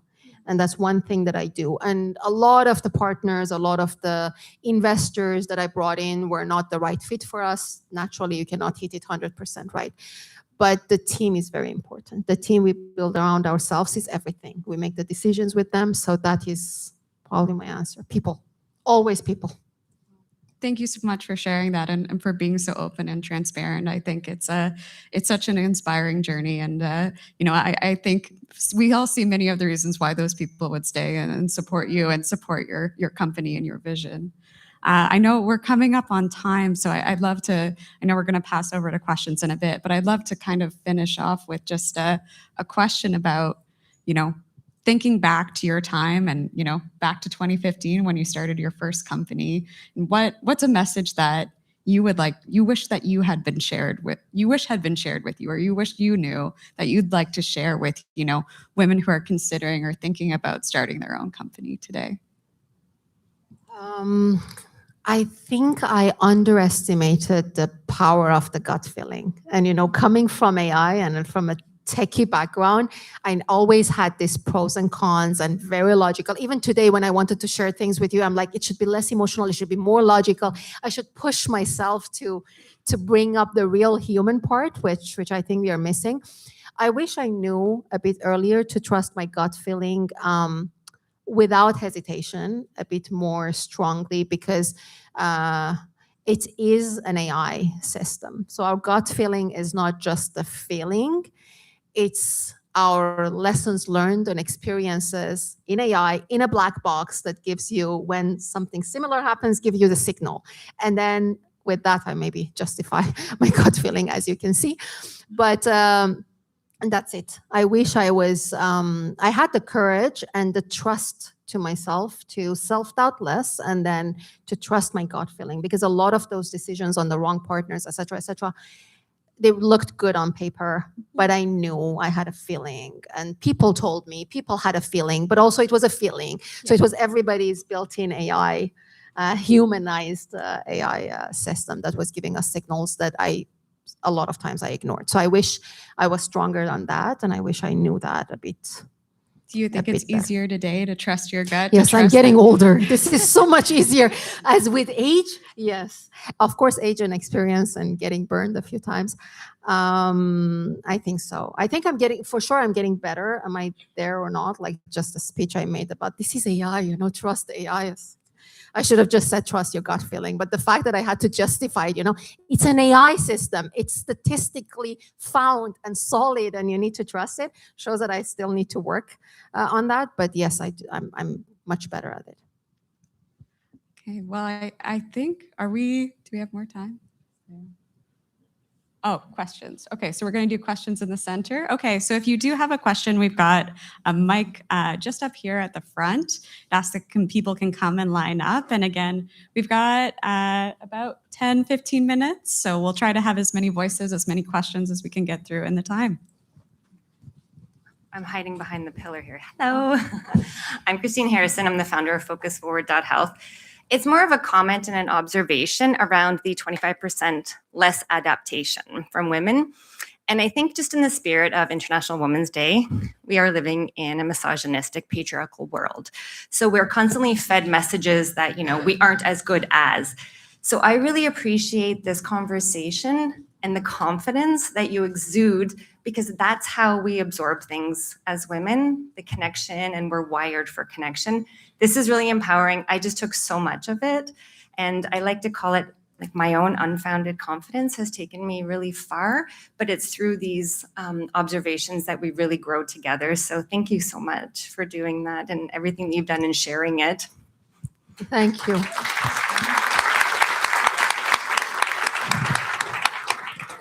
Hi, my name is Kate Whitfield. I have an engineering firm, about a year and a half old. So thank you for talking about mergers and acquisitions. And you spoke about my M&A team. Can you just do a little bit about, is that in-house? Is there resources? Is it by sector? What do we have in Canada? Don't let that mislead you. We'll get into it. Yeah, because we're getting the junk mail emails. Then we're getting other companies saying verbally, and we've gotten our first letter. So could you speak to how to support that mergers, acquisitions, and maybe selfishly a little broader than tech, but just in Canada, because it seems really relevant and so awesome. It's hard to find the resources on the subject. You're absolutely right. And then if you find them, they could be very expensive, right? So there, when I said M&A team, it was in the big corporation when I was acquiring startups. When I sold, I did not have nothing team. It was just our team of the management and the board. We did not even purposefully with the board. I'm just saying this out loud because, yeah, I think I can share that now. We did not involve an investment banker either. So because the number of strategic partners and it was limited. We were in automotive, we already sold to Mercedes-Benz, so it was like 20 companies we could reach out to. So we did not actually have an M&A team. And then it was the chairman and myself who ran the show. Obviously, you see the outcome. So I don't suggest that. The outcome is we left money on the table. But it's possible for a management team, a good engaged CEO with some help, whether like with some broader view, whether it's your chairman, whether it's someone that is advising the company, to go through a full M&A process. So this, you don't need an M&A team. Excuse me, per se, but I'm happy to chat about it a bit after if you need. But the M&A team was on the acquisition side. Hi, I'm Simran. Happy Women's Day. And thank you for sharing all your experiences and talking about community and building that trust people around you. I think it is really important as well. But my challenge has always been, how to build that when, when the, as you said, when the difficult times arrive and you look around you, the people in the inner circle start disappearing, right? And then you mentioned the word hire well. So I want to know if you have any tips for us on hire well or how to build the people for the inner circle who don't disappear. It's a $1 billion question, a very good question. I don't have tips, I have scars. If you want to see, check on my back. It's hire and then fire, right? Unfortunately. So it's the vetting process of the hire, the gut feeling, everything we talked about. Because as I said, I've hired very, very key important positions like a VP sales based on numbers and CV, but there was a feeling, and that feeling overcome all the stuff in the CV. So vetting, and not just you and your team, externals. Get board members, advisors, people from Invest Ottawa, people with experience which are not from inside to feel the desperation of, I need this position to be filled. People from outside to be part of the vetting process. So that's proper vetting, billion times vetting. And then fire. Again, gut feeling. The person is in, it's 3 months in, But, I need this position. I have already told the investors, I've invested in this, we put this, there is the probation, whatever. So yes, hire fast, but fire fast. So not firing fast enough has hurt me a lot as well, especially when I was in France. So because it's impossible to fire in France. And then we have things that we are dealing with. This part is not a joke, it's a horror story,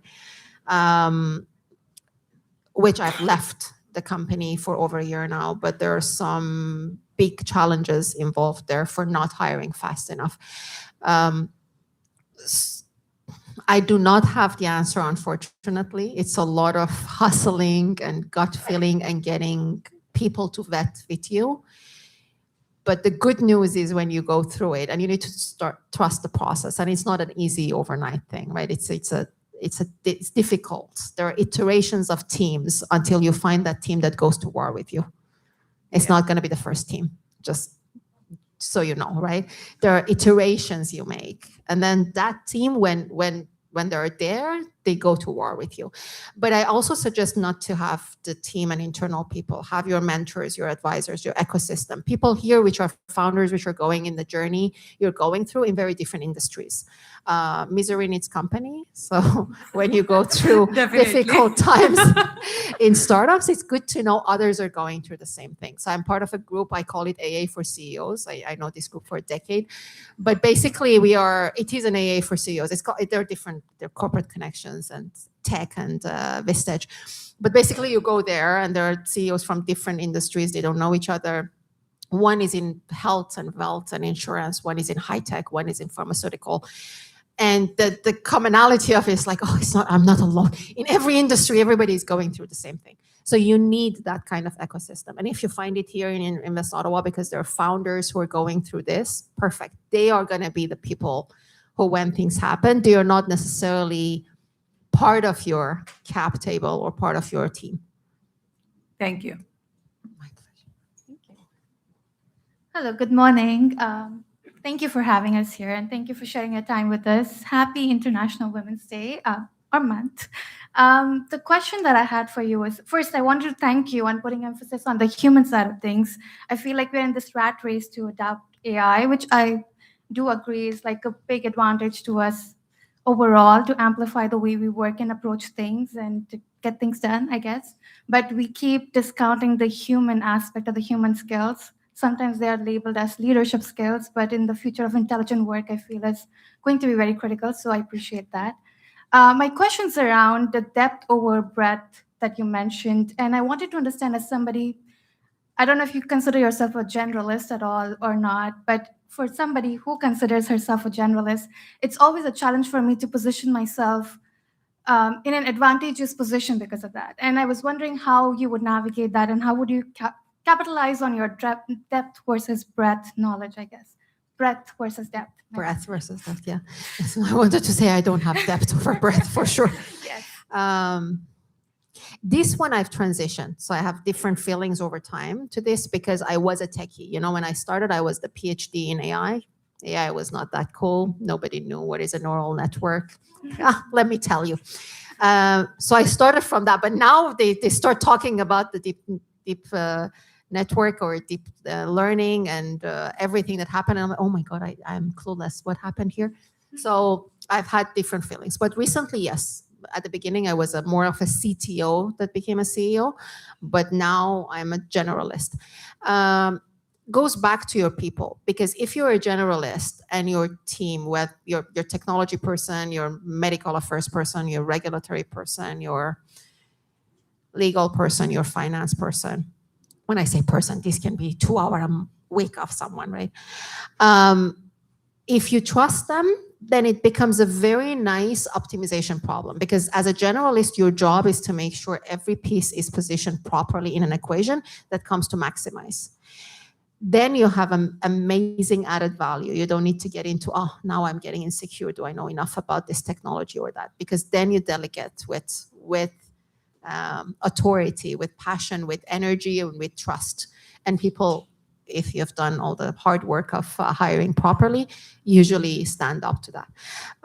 So it goes back to the team structure. And then you should be able to rely on them, because if you don't rely on every single piece of that equation to come together properly, you will not be able to maximize. And the job of the generalist is to maximize the full equation, not every single piece. Thank you. Okay, I think we have time for one more question. Yeah. Hello, I'm Sharon Goldhawk. I'm co-founder of the One World Film Festival and its documentaries, but my company's Media Resource Associates, which I founded last century. I'm American, I'm from Philadelphia, educated in instructional technology. So I kind of feel like the master's in education gives me a broad reach in sort of communications and marketing, and I was able to help Canada win this UN Security Council last century. That's 98. Then I went overseas 20 years. And I worked in South Africa, Mongolia, Thailand, Australia, and Greece. But as an immigrant, I always found this reinventing yourself, as you are, reinventing yourself. I found that trying to serve the community, build bridges was my main goal. And I was interested in how to connect nonprofit charities with the company. So my MRA company and One World Arts is about how to use the arts to serve change and human rights and social justice. So I was going to ask the question, how do you use your company to make that bridge to serve the communities? Because in technology is a great thing to use. But I myself, even though I have a master's in instructional technology, I come back to the human. How do we connect? And I feel like we've been very disconnected since COVID, in any way, shape, and form that we can find ways to connect, but using technology in a human way. Absolutely. Such a beautiful question. And I love everything you shared. Good for you that you have this great, massive experience. I'd like to learn from you. It is the human part. So a decade ago, when TEDx talks were cool, I did a TEDx talk about my first startup, how screen time is bad for the eyes and how we can eliminate using the technology we had, the contrast ratio, fix the contrast ratio basically to make it easier on eyes so that we wouldn't lose our eyesight because of the fact that we are more exposed to screen more than 8 hours a day. And this was before COVID. But that was the human part. Even today, and that company, we sold the technology, went to Mercedes-Benz. It was used eventually under direct sunlight readability for safety reasons, not for eyesight reason. You know, the technology pivoted towards different angles. But to this day, sometimes in Montreal, I walk and somebody in the sidewalk comes to me and says, you know, I really want that technology for my kid because they're on their screen for so long. So what's stuck with people, although they knew the story, is the human part of it. And it's the same for AI for eyes. There should be always, from my perspective, this is my belief is very close to yours, that there needs to be always a human side of what the technology is doing for us. The new one that I'm in, AI for Eyes, is using AI and a simple camera for eye disease diagnosis. So faster, more economic access to everybody to have eye disease diagnosis rather than staying. So there should be something that benefits everyone. I also believe that that's the way businesses grow and scale. So momentarily you might get some hype and do a Series C, but then if you're looking at mass deployment of technology or any product, it needs to really solve a human problem. So I'm a big believer in that. Thank you. It's this crossover with technology that I always feel is this relationship-based trust with people that I always feel like there has to be that connection first, because clients aren't clients. They're somebody you're trying to serve. And it's not about selling something. It's about connecting with them as a person first. Thank you so much, everyone, for your questions and your engagement. And again, I just want to take a moment. Can we give a great round of applause? Thank you so much for sharing and for all of your authenticity today. And yeah, thank you again. Thank you. You made it very easy. Thank you to you, to Invest Ottawa, for inviting me. I had a lot of fun. Thanks, everyone.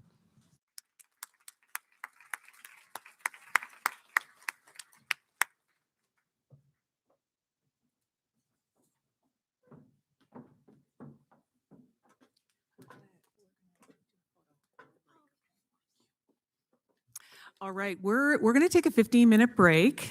This is your time to make some new connections, grab a mimosa. There's still a lot more left. You can also talk to anyone at our venture booth if you have any questions about our programming. We'll be back in 15 minutes. Thank you. Could I ask the venture team to come up for photos as well as speakers, please? Thank you.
This is your 2-minute warning. Could I get everybody to take their seats? We're going to get started in 2 minutes.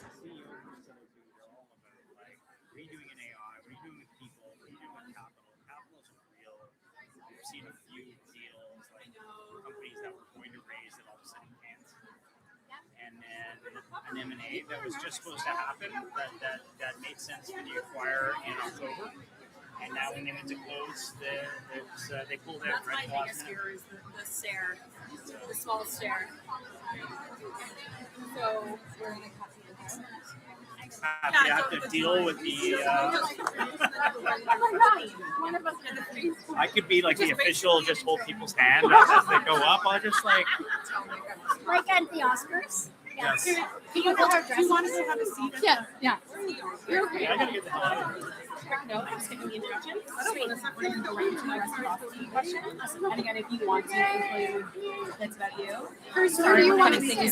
I have to sit there because they're going at the end because they're going to be flagging me for timing. Okay, so I'm going to sit here. I'll sit on the very end. Is that okay? I'm definitely like this is my good, so I'll have my figure out too.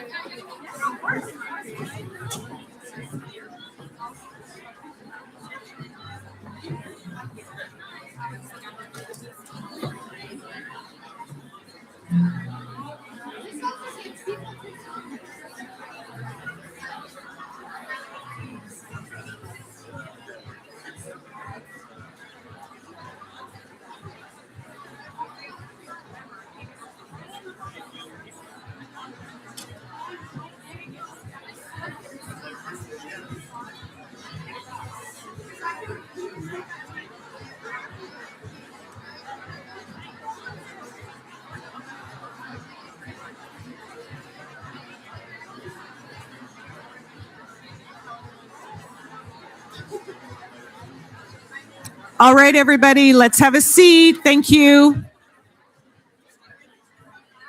I need a whistler.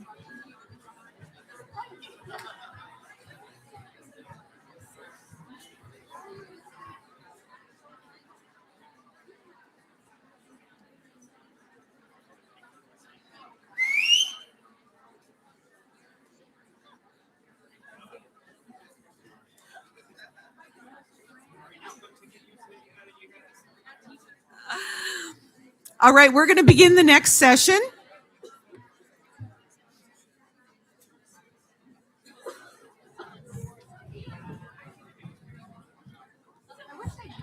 And we could just have a mic. La, la, la, la. We should have done a.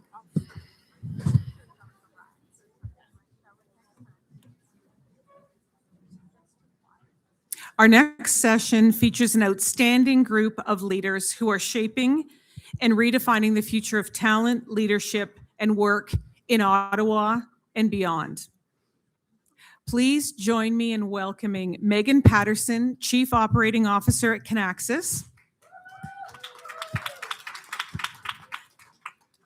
Heidi Haver, Vice President, People and Culture at Ranovis, and Stephanie McNeil, Vice President of People at Field Effect.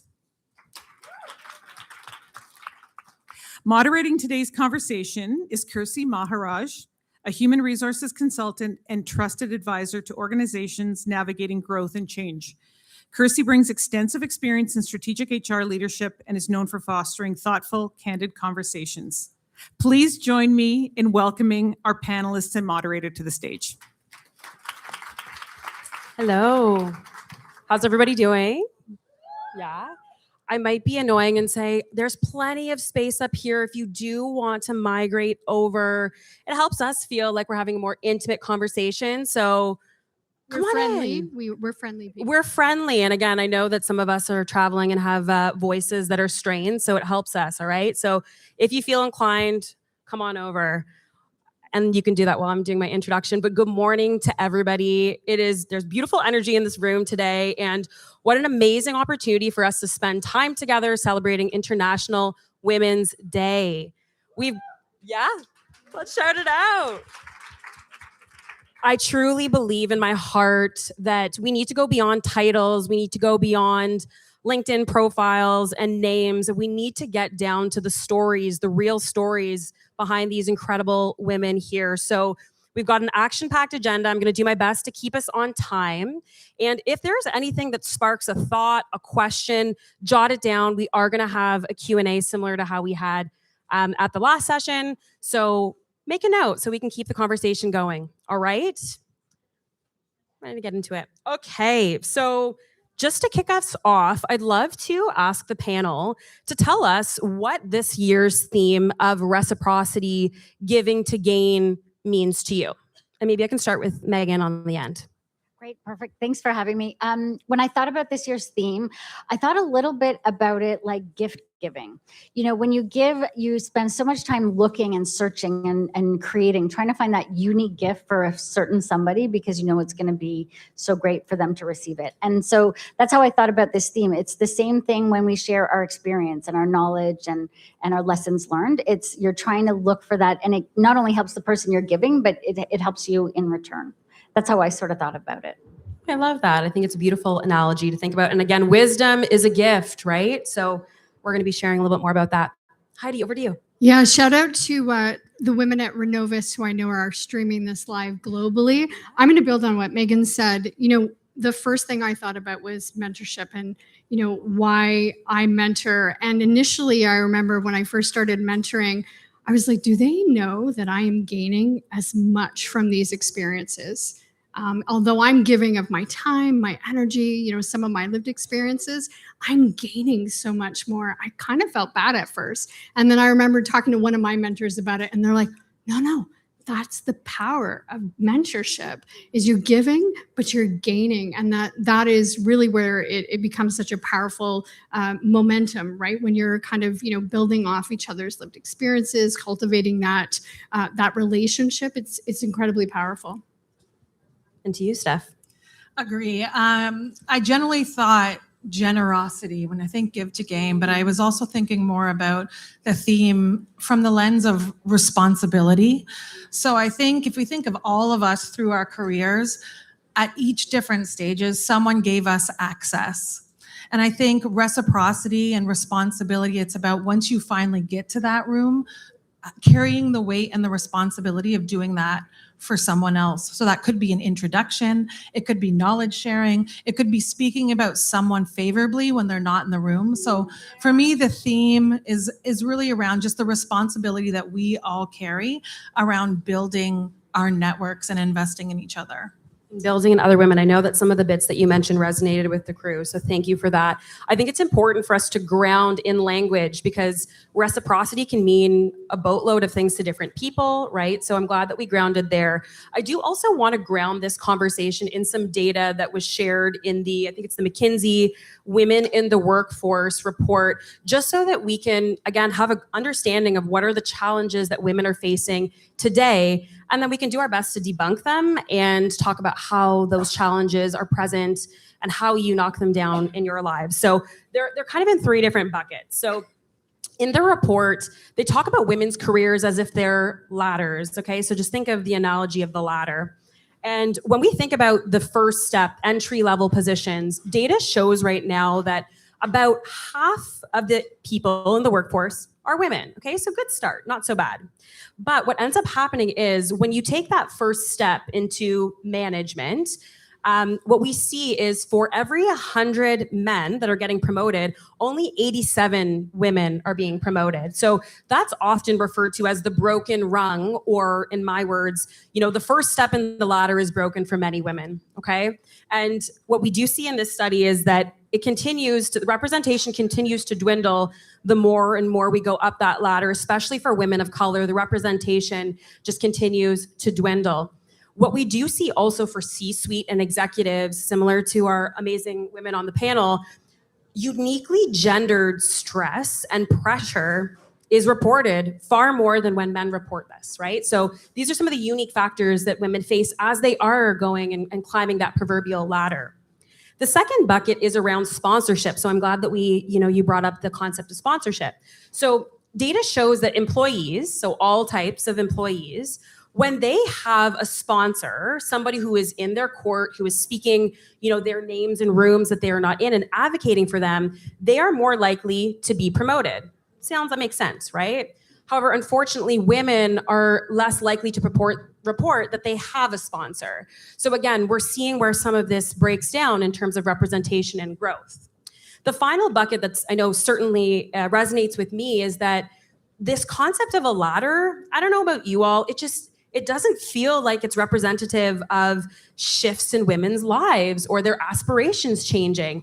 It is assuming that people are aspiring to be in management and then upper management and then leadership, whereas we're seeing women, they're becoming entrepreneurs, they're embracing portfolio careers. Even for myself, I'm a fractional HR person, which I love.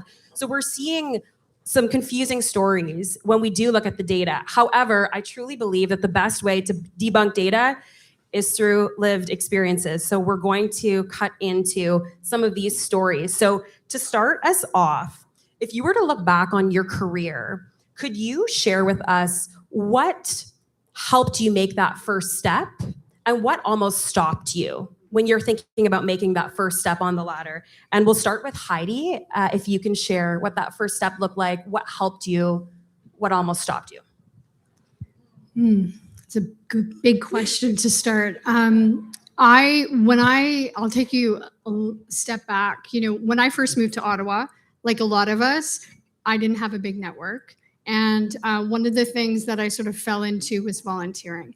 And it was something that gave me, an opportunity to build my network. It gave me an opportunity to have something to do on the weekend. And as I started to continue to volunteer, and I was continuing to put myself through school and work, my career trajectory did not ever go like this. I was a big zigzagger. I put myself through school well until I was a director of HR. It's not something I highlighted at the time, but I'm very proud to talk about that now. And so as I was volunteering, I had opportunities to lean into leadership long before anyone would pay me to do it. And so I talk a lot about that because I kind of fell into it initially, started enjoying the opportunity to take on more responsibility, to feel that level of accountability that you need to as a leader, and then start being truly responsible.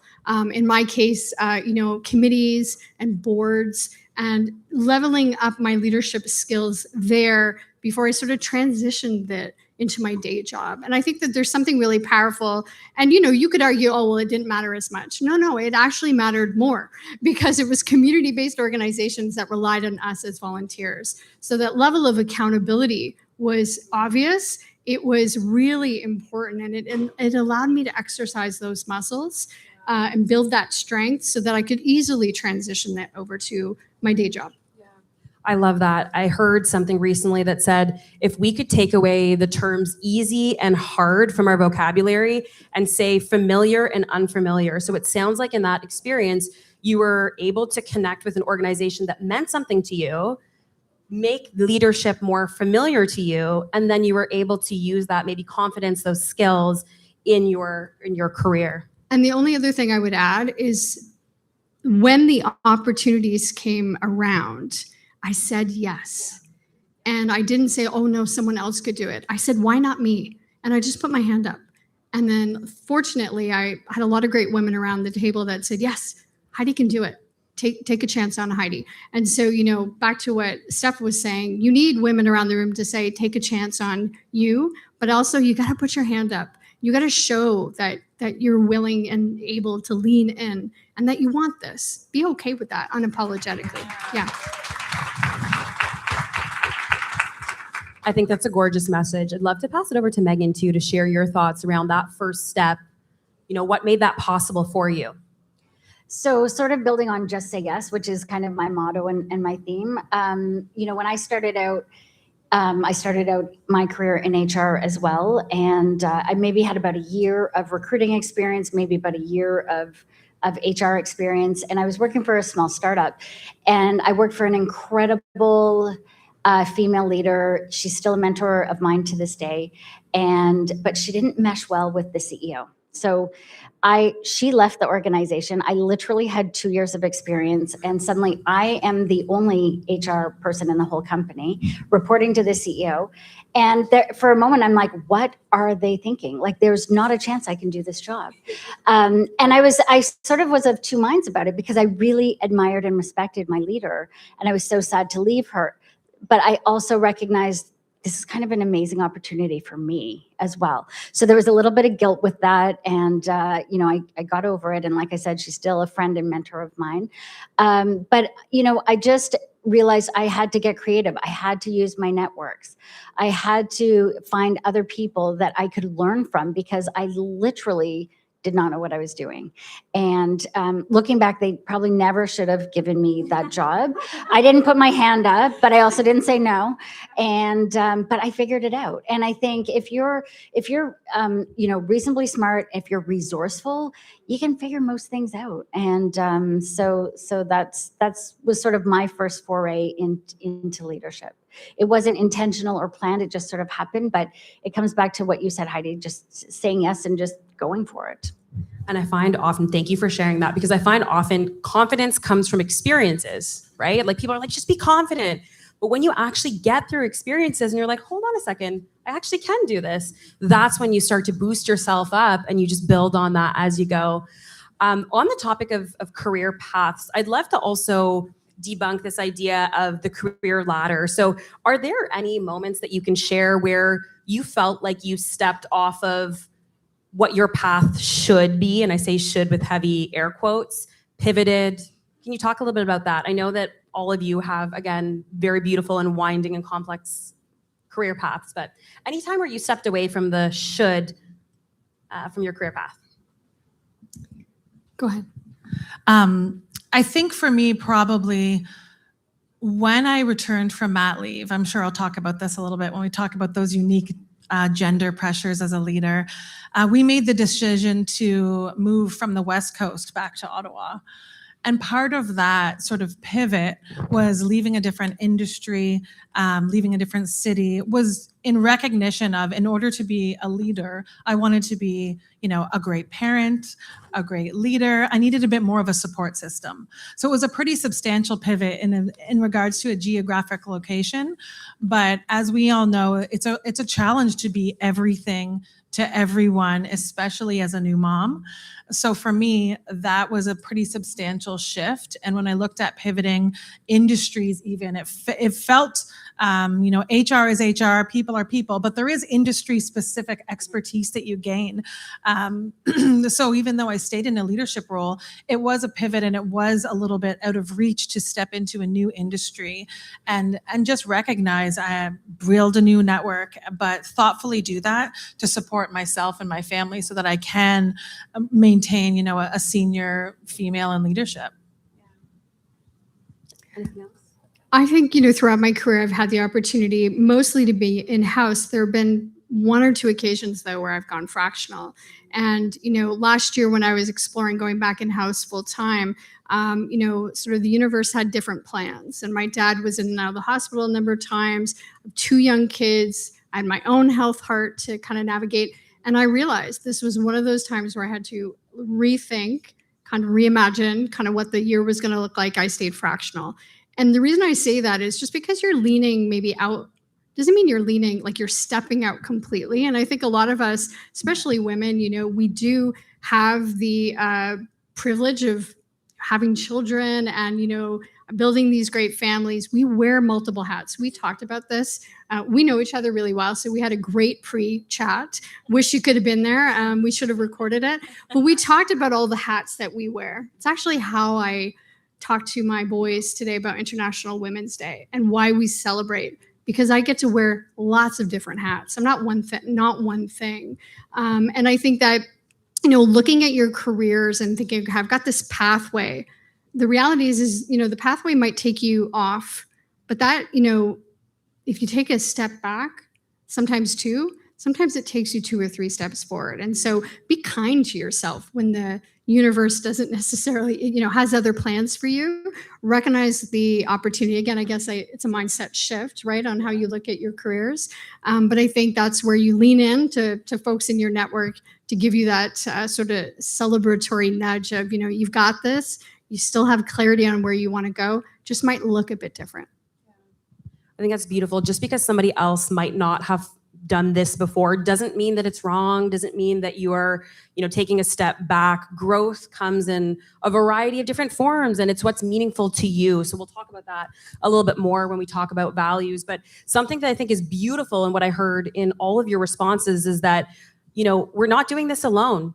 Right? We've got communities, we've got mentors, we've got families, we've got people around us in our corner that are supporting us. So on the topic of advocacy and mentorship, I'd love to ask you all to talk about a time where someone advocated for you and how that impacted your trajectory. And Megan, Heidi, or maybe Megan, we'll start with you. Go ahead. Sure. So this is actually, unfortunately, this is going to sort of contradict what I first said about saying yes. So I think that's okay. So I spent most of my career in HR, and then about 3 years ago, my CEO asked me to step into the role of COO. And this was a role that I knew Connexus needed.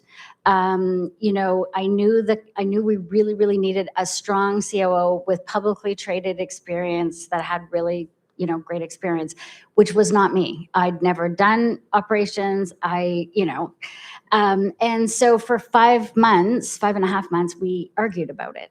And I said no for 5.5 months. So I'm so contradicting myself. But this was a leap. Like, this is a really big, important job for a publicly traded company. Like, what was John thinking? And after, sort of 5.5 months, what I realized was a COO can look very different for every company. It really can be really fluid. And in that moment, I recognized he needed somebody that he trusted. He needed somebody that knew the business. And I always made sure as an HR person, I knew the business. And he needed somebody that could make the tough decisions. And so I thought, you know what? I've got all three of those things. So let's just figure it out and try it. But it literally was 5.5 months of me saying no.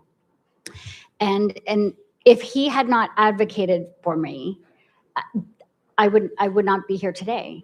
And he saw something in me that even though I had a great career and I was confident, I didn't see that side of myself. And now what's so interesting is and I didn't even want the job. Like, I loved HR so much. I was kind of mad at myself, like, oh, I can't believe this. But I love it. And I kind of don't miss HR. I love the ability to sort of fix all the things and go across the company. So it's, I'm really thankful for that advocacy, because it wouldn't have happened without that.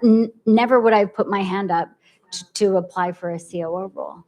I think as women, feedback is so important. I think sometimes people are scared to receive feedback, but without that mirror, and when we're already really hard on ourselves, it's really difficult to look inwards and be like, well, hold on a second. I can do this. I have the soft skills. So it's fantastic that you had an internal advocate to say, I've seen you in these arenas. I'm choosing you. I want you to be my COO. How powerful is that? And I want to say that that's a legendary shift that Megan has made as a, up and coming HR leader, being able to show your CEO that you've got the chops beyond just people to step into an operations role. And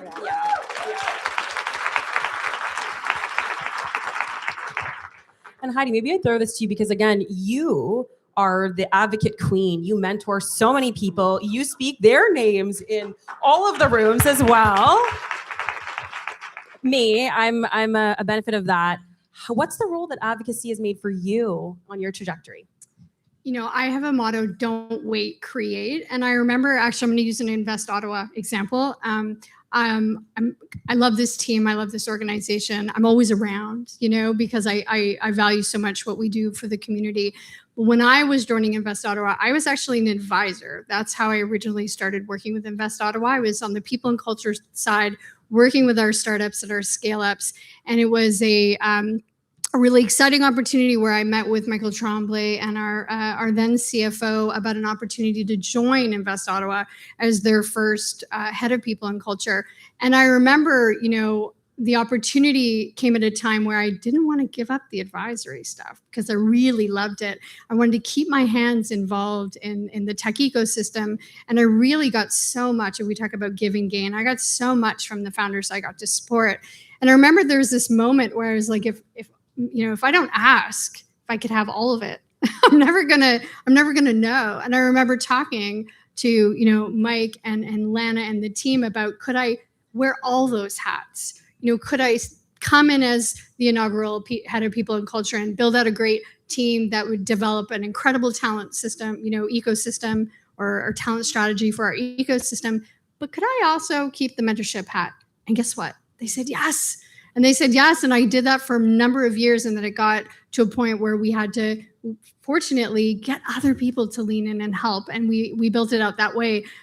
But I think that, if I didn't have, people that trusted me, that gave me those opportunities to at least try. And I think the idea was like, let's try it out. And if it doesn't work, it doesn't work. But, Mike Tremblay enabled me to at least, he said yes on my behalf. And I'm forever grateful for that. And I would be remiss to not say that we do have allies in the room as well. Women can help build up women, but oftentimes when we go back into our stories, there was an ally that was there for us, Mike Tremblay in that story. I know John in your story, to be able to see something in us and pull us up with them. So I think that that's something that we've got to mention. So we've talked a little bit about the role that mentorship advocacy can play in our careers. Okay, great. But how the heck do we do it? Right? Like, how do we find a mentor? How do we build an authentic relationship with them so it feels less icky, like you're asking too much from them? So again, I'm going to pass this over to the panel. How can, in terms of advice for the audience, how can they go about building authentic relationships and finding a mentor, finding advocates? I think you need to ask. First, what is the goal that you have when reaching out, and looking at finding a mentor? And I think a lot of us have done formalized mentorship programs, but you know what? And there are informal opportunities. It doesn't always have to be, a program. It's not always accessible or available to you. Mentorship can be as little as, we've talked about this, all of us, a safe space, someone you can call to have a friendly ear to help you navigate a puzzle that, you are having challenges with, as you navigate your career. I don't think it has to be super, super formal. Those programs are incredible. And if you ever have an opportunity where someone, shoulder taps you for those programs, jump on it. But at the same time, don't stop yourself from just kind of shoulder tapping people that you admire and asking them for space, for time. A 30-minute conversation, and a lot of when I think about some of those pivotal times or those pivotal conversations I've had, they've been very random with someone that I've admired greatly. And I've gotten more out of those sometimes as opposed to some of those formal programs. I don't know if you both want to add to that. Yeah, the other thing I would say is great job attending this event, frankly. Focusing on building your network. If you do not know the person next to you, just pause right now, get their number, add them to LinkedIn. You're building your network thoughtfully. Chances are, if you're attending this event, you're with like people that are committed to their journey. So let's just take away. Yeah. Let's just pause right now. I've already pulled out your phone. Share your LinkedIn handles. Do it. Let's grow networks. See, that's why when you flow, we already have all of ours. I just connected to you on LinkedIn like last week. I know. I was like, oh, look at that. And I don't know how that's happened. Yes. It's the COO. People do talk about that. Yeah. Which is great. Because it's just so different, right? Yes. Do you remember having lunch in Canada when you were at Canisa, I was at him? Yes. Do you remember that? I still remember that conversation. Yeah. And we were God, that both. was so long ago. It was like 14 years ago. How does that happen? But it Yeah, you didn't have kids then. No. I was just a director at the time. I didn't All end up right. at that point. Let's slowly bring us back to the room. I love that that sparked so much excitement. I think there's this awkward, you go to these events, you network, you say hi, but then like just share and grow your LinkedIn, grow your network. I feel also LinkedIn, we need to ask LinkedIn to put a open to mentor. Open to mentor. That's a great idea. Hey y'all, let's bring it back for a sec. We're gonna have a networking opportunity, I promise. I promise. Okay. Sorry. Let's bring it back. Let's bring it back. Beautiful stuff. We were just talking about how LinkedIn needs to add in I'm open to mentoring or I'm open to networking, badge. Maybe we can, I'm sure there's some awesome people in the room. Maybe we can get that started. And I do just want to shout out, we were talking about this a little bit before, but again, I have the privilege of knowing these women in different capacities with Steph. So fun fact, I was interviewing with Steph for Field Effects a while back. And I remember leaving that interview being like, oh my gosh, this is one of the coolest people I've had the opportunity to network with, to interview with. I think we connected on both of us wanting to get puppies. And again, like it felt like a very authentic, real conversation. And again, I think that you brought that realness and that invited me to want to work with you. So I want to shout you out for being probably one of the best interviews and the interview process that I've been a part of. Can I put you on the spot and talk a little bit about, again, like how do you, like what motivates you to bring that authenticity into those interviews when you're building those connections from your point of view? For me, a main value of mine is authenticity. If it's not real, I just don't want it. It feels icky. It's why throughout my career, I've always wrestled a little bit, even with posting on LinkedIn, because I want it to feel genuine and authentic versus just, generic content. So it is totally a full circle moment, Kirsty. My leadership journey, I get the most joy of watching people succeed. I totally stumbled into it. I had a bold confidence. I don't know, shout out to my parents. I don't know where that came from, but I just said yes as we talked to. But I think there's something about that interview. We decided that it wasn't a good fit for you. It wasn't really a good fit for us. You ended up, I think, moving to Australia, but there's something really special, I think, when you see people, when you invest in people, and you have like a little side view of their journey, when they trust their instincts, really just great things can happen. So thank you. I don't have any interview tips. I think I just am who I am and really try to focus on understanding people's motivation for the role that they want and speak very candidly about sort of my expectations, the company, so that there's no surprises. But yeah, kudos to you. And that was a few years ago. And now you're facilitating this panel and just running your own business. I love that. There's a lot of love up here. I hope you can feel it. And there's love in this room. So I think you mentioned something about your parents, right? And I think that support systems, often whether they're family structures, whether they're internally at the companies that we work for, mentors, support systems truly do shape not only the decisions that we make, but also the opportunities we go after, right? And I think that the real, I don't want to call it like elephant in the room, but something that's really important to me that we discuss is that ambition looks different for different people, right?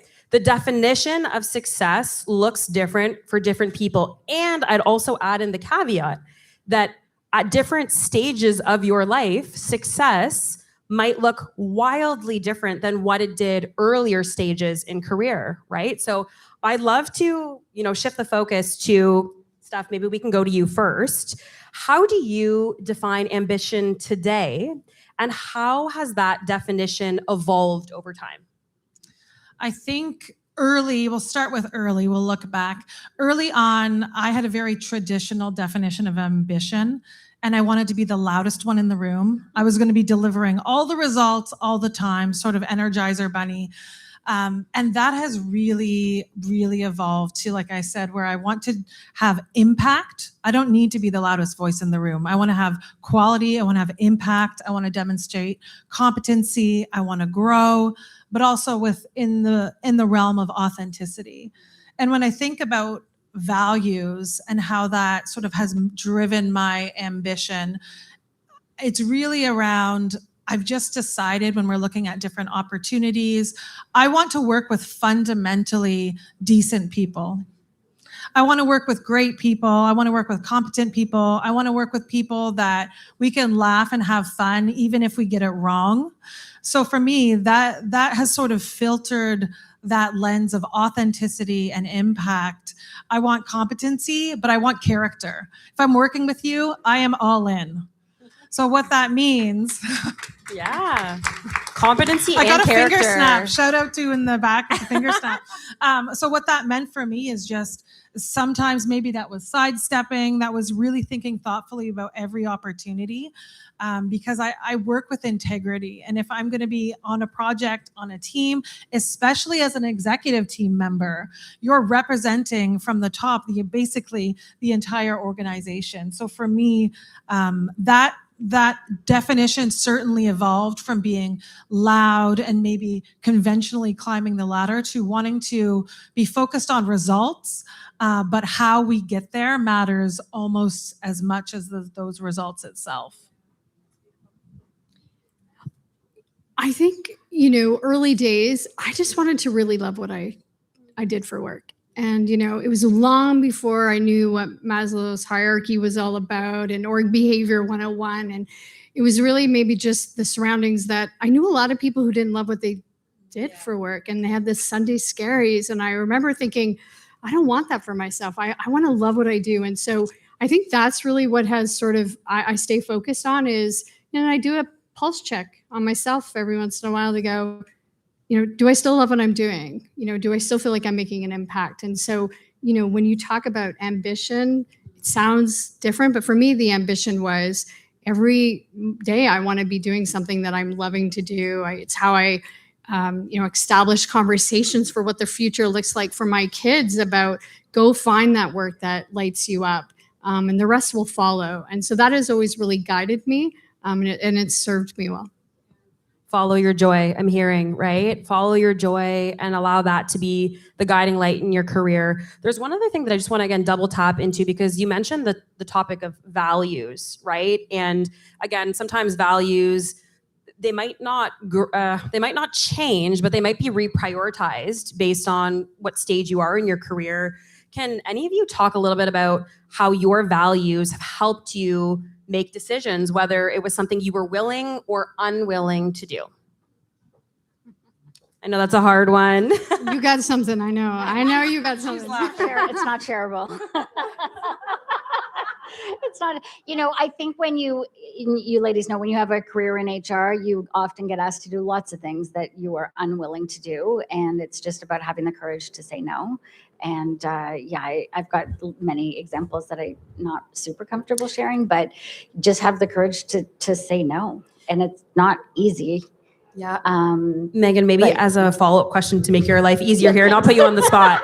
This might be a little bit of a rhetorical question, but I do want to give you the space for it. Have you ever regretted making a decision to say no, for example, that was in alignment with your values? Never. Nope, not once. Mm-mm.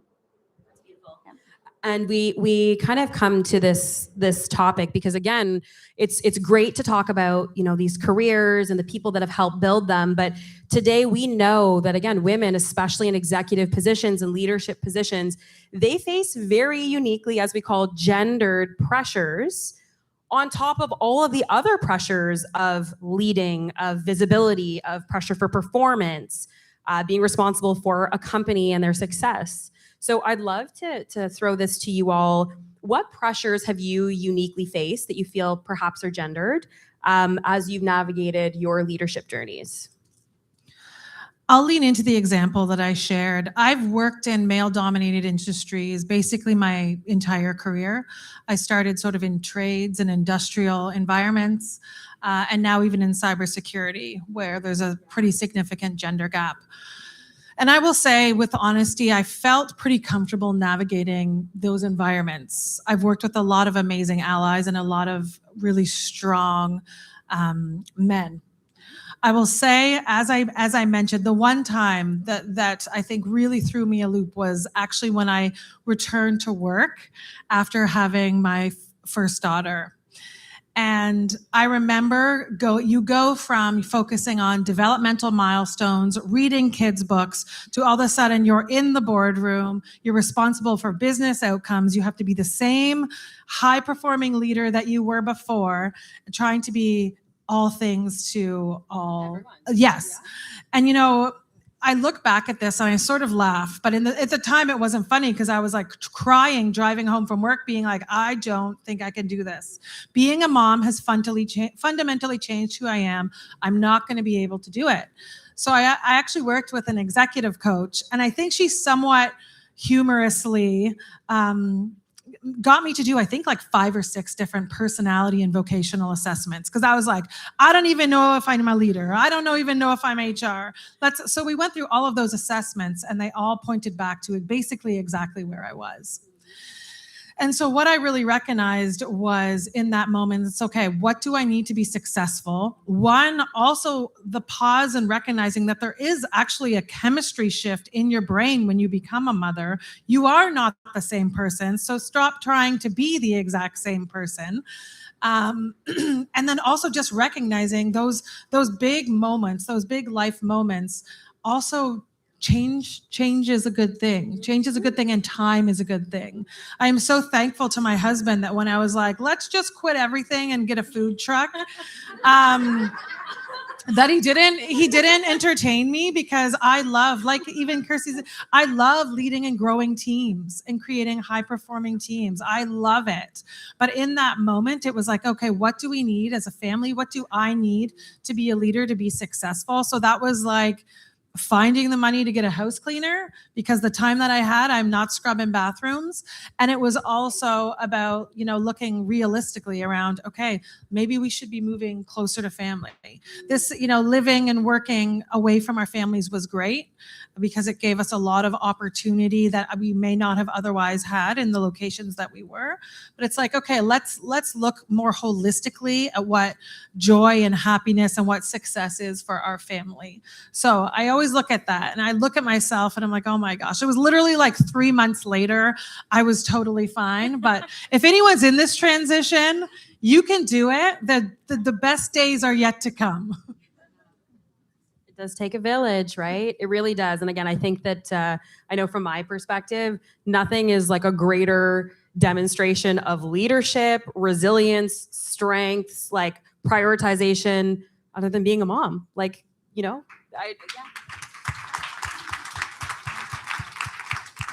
So we're coming close to our time. Is there anything else that you'd like to add before we move into our lightning round, our closing round? All right, let's keep it going. So we're going to close out with, I'm calling the lightning round. So I'm going to ask 2 questions to all of our panelists, and let's see if we can answer them in like a couple of sentences, maybe like 30 seconds. I don't want to say 30 seconds, but a couple of high impact sentences, okay? So we'll start with, what is one mindset shift that women can make or take to take back the ownership of their careers, of their power, of their light? What's one mindset shift that they can make? And we can start anywhere. Go ahead, Megan. I think it's just figuring out what is most important to you and really think it versus what you think you should be doing and how to go after that. Beautiful. You're going to have doors that are that you close on yourself or that are closed on you. And I think the recognition that when one door closes, another one opens. And then the other understanding and the mindset shift is, when that door closed on you, it was because it was meant to open for someone else. And that door is going to open for you. And keep that mindset and keep pushing forward. I think that's a mindset shift for sure. But it can be really helpful. It's beautiful. And Steph? I would say experiment boldly, thoughtfully, and really take projects that are out of reach. Make yourself uncomfortable. Often the best work you'll do is when it's things that you thought you would never be able to do. Embrace the unknown, the unfamiliar. I love it. And for the wrap up question, this is one of my favorite questions. I love to ask this to people. If you could speak to a younger version of yourself, perhaps when she was right about to take one of those leaps that you've spoken about, what would you say to her? I'd say believe in yourself. I would add leaning into that discomfort. Took me a long time to realize that, the butterflies, or however it shows up for you, that is really where the true growth happens. And for a lot of times I did not necessarily early days. I would run from that discomfort. And now I lean right into it. I want to become, uncomfortable. I want to keep, because I know that that's where I'm growing. That's where I'm stretching myself. And, the other kind of idea is, when we see each other leaning out, as some of us want to do, we can kind of give each other that nudge to kind of lean in. I think that's key. That's beautiful. And Steph, close us out. I would say probably self-trust, confidence, as well as your leadership journey builds one step at a time. So it's great to have ambition and goals, but just remember, one step at a time, one project at a time, one role at a time. You will build that confidence, you will build that competency, and just have fun along the way. You're going to meet some amazing people. Take time to relish in the conversations, because your network, future Stephanie, is really going to be quite impactful and useful in your journey ahead. That's gorgeous. Can we give these ladies a round of applause for their authenticity, their vulnerability here? And you can see in these stories again that the road might be winding, but it sounds like the final destinations or those milestones, they're all worth it in the end. It is a journey. It is totally a journey, and step by step. I'm going to take that one and dance along to that. All right, so we've got some time for Q&A. So I think similarly, if you've got a question, please come up. I think there's a mic hiding behind me on this podium. Please come on up and pose your questions. Yeah, go ahead. There, sorry. I just wanted to thank you. This conversation has been really good. It's very personal to me too. I used to work in a very male-dominated industry. I was in IT and physical security in the Foreign Service. And so for about 15 years, and eventually I ended up getting a promotion. I worked with all men, like ex-MPs, police. Anyways, they just absolutely destroyed me. Yeah, it was excessive workplace mobbing, and I ended up having to leave my job. But when I left, I went on medical leave. But at that time, I was like, I said to myself, I will never let these people destroy me. And I fought hard. And I don't know if you know about the government, they're ruthless. So I spent 10 years fighting, and this is maybe a couple years ago when it ended, and I won. But I won. Yeah, I did. And I'm telling you, it was a hard fight, but through that whole time, I was like, I refused to allow anyone to destroy my life.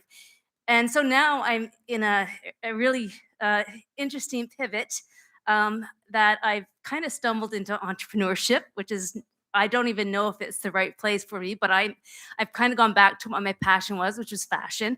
I've always been fashion designing, but I actually just I designed something for myself. It's a high-end handbag organization solution, and I absolutely love it so much that I have moved forward with it, and I just got a provisional patent, and so yeah, it's very exciting. I love the product, but for me it's very difficult because I'm a very introverted person.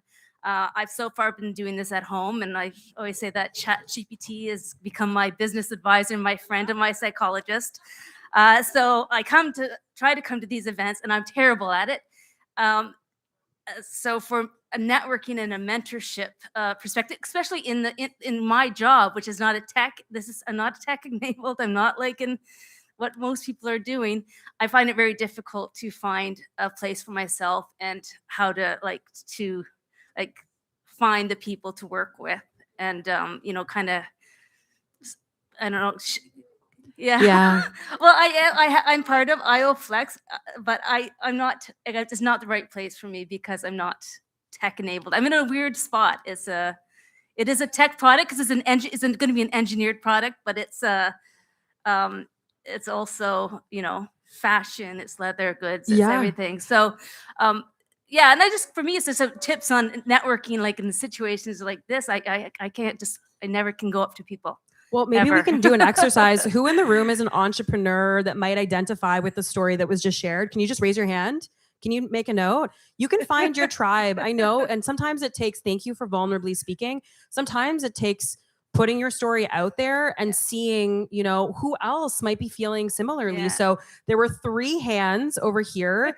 There are spaces where you can find your tribe. Kudos for coming out here. And I think, Heidi, is your mic off? Do you want to say that bit that you were trying to say there? Nope. You did. That was perfect. And there are, I'm sure, some IO people in the room that can raise up their hands and they'd be more than happy to kind of, explore some of the other programming outside of the tech specific. We've got some great entrepreneurship programs here. So I think, raise your hands, come and find your name is, come and find Christine and Lewis? share your stories. And yeah, I think you're in the right spot for sure. Great, thank you so much. Congratulations. Yeah, thank you. Well, and the fact that you were the first one to stand up to talk about that, you've got it in you. So good job. Hi, I'm Tracy Snow. So grateful to be here today. I live by this line. It's an old Richard Branson line. It says, the answer is yes. Now, what was the question? Love that. But you guys talk a lot about yes, talk about putting your hand up, reaching out, leaning in, all that stuff. As women, we do have a tendency to say yes a lot. The balance of family and life and work and friends and all that stuff. So my question is, how do you guys find that balance with wanting to be progressive and in there and learning and growing without overburdening yourself? So I think you can have it all, but we all sort of said it in a different way. You have to define what all looks like, and it's going to look different for all of us. And so I think, it is taking the time to have that reflection, and all one year might look different the next. I think that is part of the journey that you have, and I think, we talked a lot about that before today's conversation. We all have this definition of what success looks like, and it evolves over time, and you can have it all. You just, I think, also need to be kind to yourself. You can't do it all. And some things are going to have to kind of go to the sideline on occasion. But I think it is part of the journey that you're on. And again, being kind to yourself, giving yourself permission to lean out when you have to lean out, when you have to reprioritize different things that come up. I think that is key. Yeah. I'll share something practical. So every year, it might sound bananas, but every year I do a values time audit. So I look at my values and I look at my calendar and I say, am I actually reflecting those values in the time that I am spending? And I know my health and my family's health is something that's as a part of my values. So I take a peek and say, this week, did I even spend an hour taking care of my own health? And that has always helped me reprioritize. And the other bit to this is we can have it all, especially when we define what our all is, but giving ourselves permission to be bad at some things, right? Like we talked about laundry earlier. I'm bad at putting away laundry. You can have what you're okay with being bad at, right? Because on this pursuit of growth, I see somebody in the back that are like, me too. But again, I've given myself that permission to say, these are my values. This is how I want to spend my time. And I'm okay with being bad at certain things. I hope that helps. Yeah. All right. Hi, I'm Megan. Thank you again for all of your time today. I definitely agree with the whole, I just want to give up and buy a food truck. Yeah, great. And so I guess the question is, so I'm quite new in the senior HR leadership style, just being new in that, and trying to be an authentic leader, but also how am I supposed to show up as a leader? Has there even been a moment in your life where you've kind of had to balance that? Or did you have to choose, or did you find a way to really blend that kind of style? I'll take that question. Sorry, I think my mic is off. No, thank you. Thanks, Heidi. We're messing up the IT guys for sure. They're like, stop changing mics, you guys. You're driving me crazy. You know what? And the answer is different for every person. So this is simply just my answer. I have always been authentic in my leadership style, and that is the way I show up. And it hasn't worked for everybody, but it's worked for me. And that means that I don't always work well with everybody, but I can look at myself in the mirror every day and I know I'm showing up how I am. So I personally have just shown up as I am, and it's worked okay for me. I'm going to add to that. I think you probably could too. You know, I think when you show up authentically, you give everybody else permission to also show up authentically. And we're only going to be able to bring our best selves to work if we're us. And, you know, some of us are goofy, some of us, myself included, you know, like I think you have to show up. And even in the moments when, you know, the stuff outside of work isn't going as planned, that's when you know, that true authenticity can really give somebody else permission on your team to show up as their selves when life outside of work is not going well for them. And I think that's really, really critical. It's not comfortable. And sometimes you just gotta curse, face it till you make it. Fake it till you make it. But did you re-say face it till you make it is You better? know what the funny thing is? You remember the reframe. Yes. I would say fake it until you feel it. Fake it till you feel it. Because you can get yourself to that position of you're like, okay, this is me. This feels good. I'm going to keep going. Yeah. Thank you all. Do you want anything else? Yeah. Beautiful. Good morning. This is way too high. Test. Good morning. My name is Grigishka. Nice to meet you. Thank you to the panel. My question for you ladies is that you all CEOs or have been. How do you deal with burnout as a leader in your position, whether now or before? Thank you. Can you clarify our own burnout or burnout around us? Your own burnout. How do you deal? Because the thing is, oftentimes as leaders, we are leaders, but we're feeling very alone in our positions, right? So yes, we do have communities and so on and so forth, but when we talk to our own health, we sacrifice that for performance. So the question is, how do you show up? Even though, yes, you could be authentic, but as leaders, technically, you should be showing up in a way that support your team. So how do you deal with burnout? Who wants to jump in first? I can take it to you if you guys want a moment. Yeah, please. Yeah. I can vulnerably speak. I've burnt out twice already, and that sucks because I feel somewhat young, but it sucks, right? So I think the way that I have managed it is, again, going back to the basics of, am I eating, am I sleeping, am I moving, and how is my mental health? And again, taking a step back, looking at my values and saying, am I actually living in alignment with those values? On the question that you asked, Megan, I think one subtle thing I want to highlight is the second time I burnt out, it was because I was wearing a mask. I was exhausted having to wear a mask all the time. And it was almost duplicate effort. Not only was I doing the mandate and leading the team, it was, I told myself I had to wear a mask and I couldn't show up vulnerably. And that exhausted me even further. So again, I think the big takeaways are, for me at least now, I work hard, but I rest hard. And I make sure that I always have my baseline taken care of. And I do want to shout out, as Dr. Valerie, where are you? You're right here. Okay. So I met this amazing woman at an event, and finding people like Dr. Valerie, please go talk to her afterwards, that can be in your corner, that can help you understand what nutrition is best for you, what kind of movement works best for you, and building your, how do I call it? Like your squad of healthcare professionals to support you, because, again, these journeys aren't for the faint of heart or for the weak, and it takes a community. Sorry to throw you in there, but like that. But yeah, find your people, and they can support you in that too. The only other thing I would add was just, we're human beings, we're not human doings. So we're not the sum of everything that we execute and deliver. So I think to what Kirsty's saying, when you think about burnout, it's trying to look really holistically at where are you getting your energy from? what is sucking your energy, and then also looking like the basics, but also, are you doing anything that you actually think is fun anymore? That maybe that bucket is filled from volunteering. Maybe it's, really looking holistically, and then obviously the conversation on boundaries.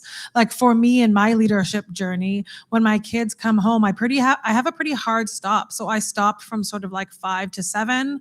We do supper. I try to focus as much as I can on then. And then if I need to catch up, then it'll be in the evenings. And that's just a boundary that I've had.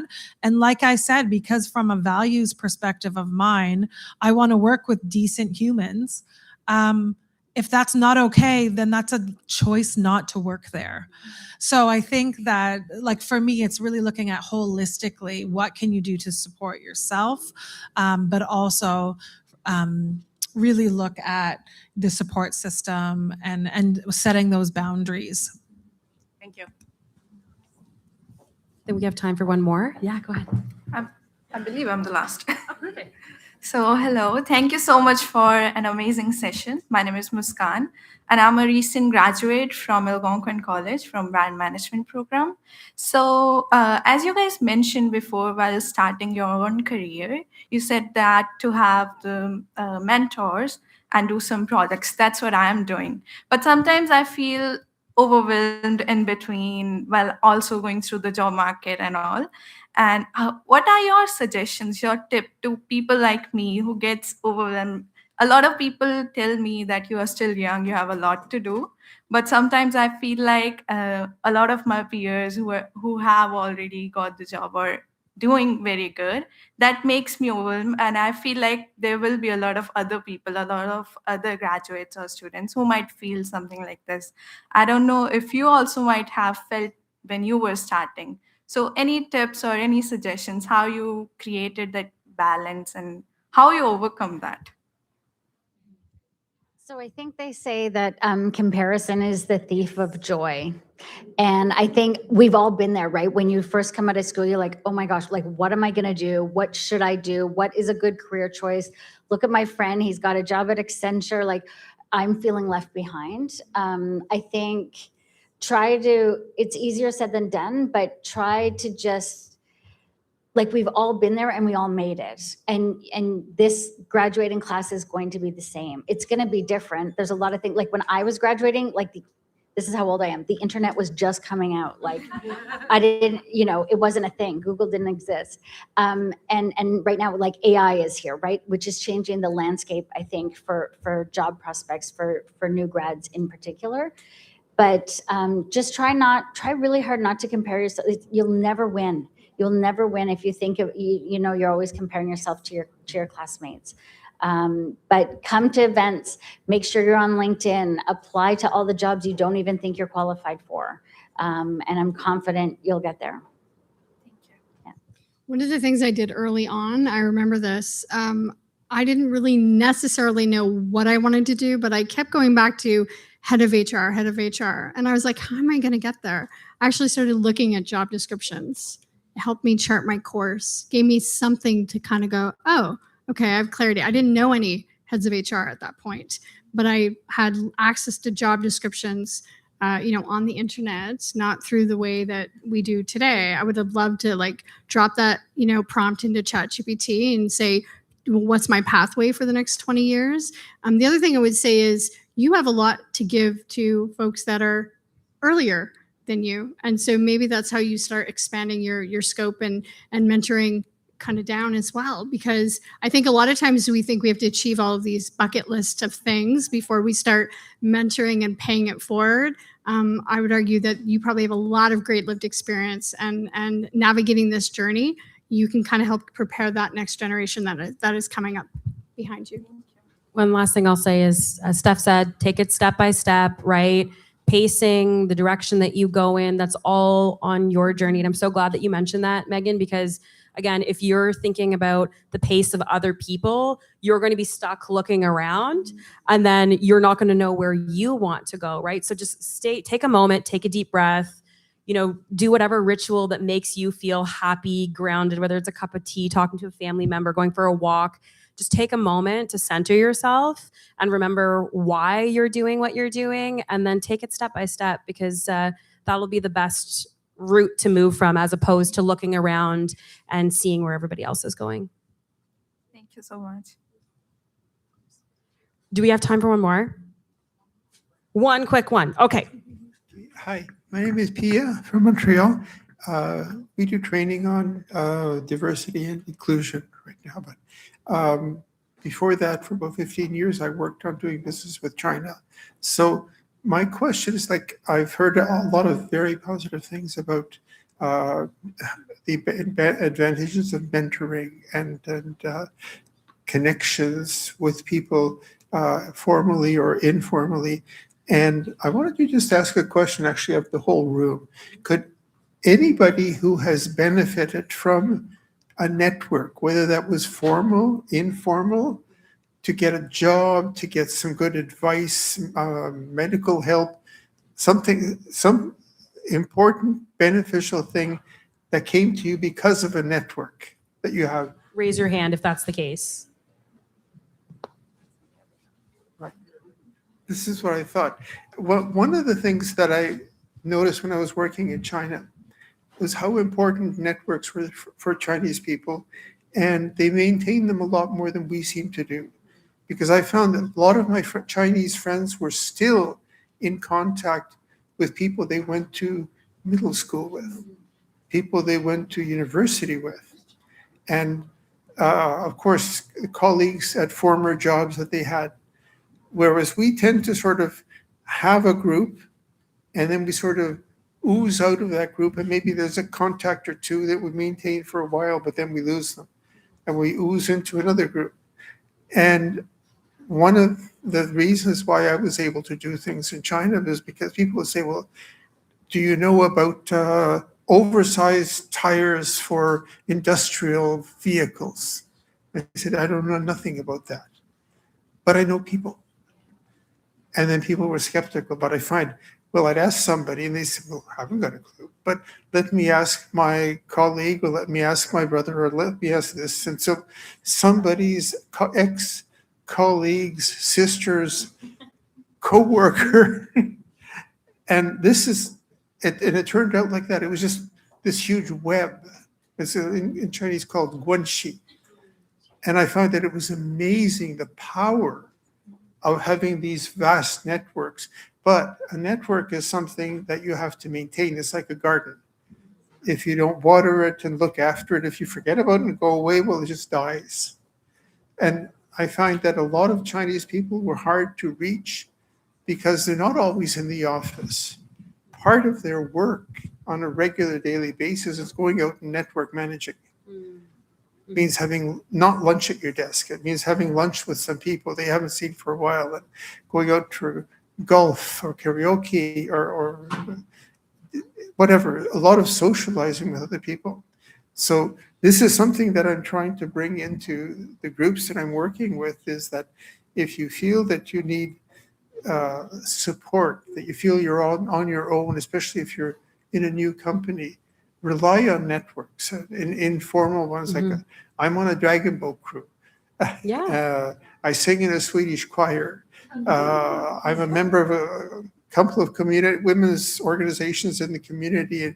And all of these are beautiful networks and I try to stay in touch with these people and be available. And I found that very enriching. And so this is something that I recommend wholeheartedly. For sure. For sure. And I think, again, there's different dimensions to culture, right? Like there's a lot of countries that are truly collectivist, right? So it's ingrained in their DNA and their culture, whereas we skew a little bit more on the individual side. But that does not mean that, again, kind of similar to what Steph was saying, when you're authentic, you give people an opportunity to find you, like-minded people to find you, right? So I think that's great advice. Heidi, did you want to say something? I was just going to say, if you can't find that network that exists for you, create your own, which is what I'm taking away from your comment. Thank you. Thank you. There's so many things you could just say, well, I'll join this or I'll join that, or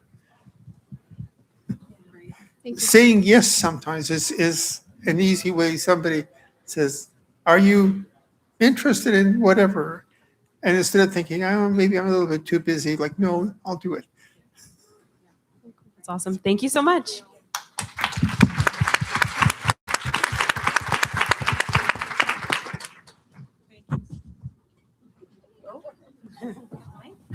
Thank you so much to our panelists, and thank you to our speakers today.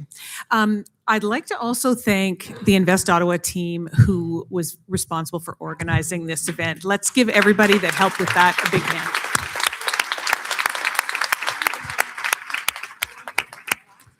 So in the spirit of our theme today, Give to Gain, I have one small ask, which is a way to give back today by sharing your feedback. We would truly appreciate 2 minutes of your time to complete our event survey, which is here. Feedback helps with our future programming, strengthen future F Factor events, and continue building experiences that genuinely support women founders and leaders in our ecosystem. So you can scan the QR code behind me, and we'd really appreciate that feedback. So if today's event sparked new ideas or meaningful connections for you, we invite you to continue that journey with us. Our next International Women's Month event is on March 23rd, called Purpose and Resilience, Building a Business with Conviction. It dives deeper into what it truly takes to lead and build with clarity, courage, and staying power. We're going to hear from Emily O'Brien, entrepreneur and founder of Comeback Snacks. Emily's journey from adversity to building a nationally recognized brand is a powerful testament to resilience, second chances, and leading with conviction. You can register now by scanning the QR code on the screen. We'd love to see you there. I'd like to thank our sponsors. We'd like to proudly acknowledge Rogers, our International Women's Month sponsor. Their generous support enables us to celebrate, elevate, and advocate for women across our ecosystem. We are grateful for their continued commitment to create opportunity and supporting impactful community-driven initiatives. We'd also like to thank Syntax Strategies, our presenting sponsor. Mackenzie Houston from Syntax will come up to say a few words.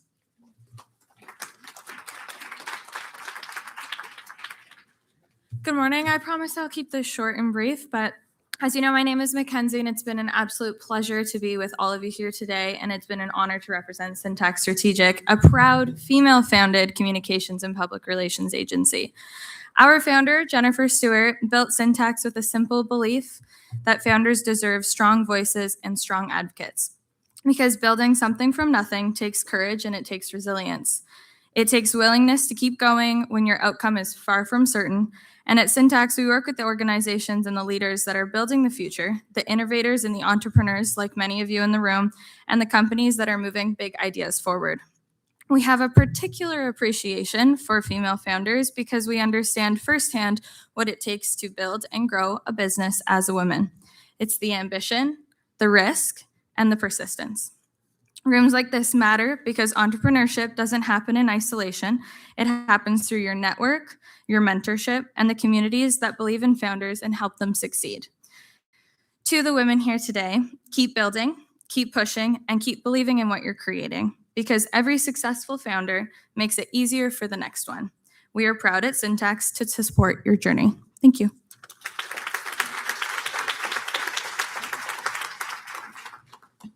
So as we close this year's F Factor, I hope you're leaving with more than inspiration. I hope you're leaving with intention.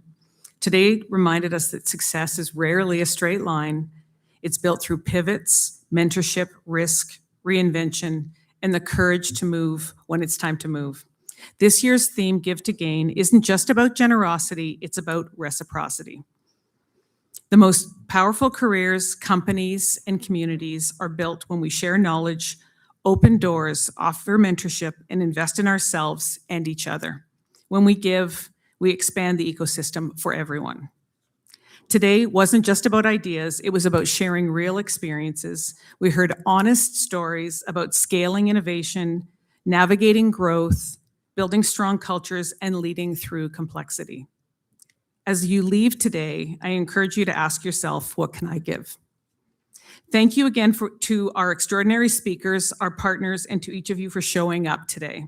On behalf of Invest Ottawa and the Venture team, thank you for being part of F Factor.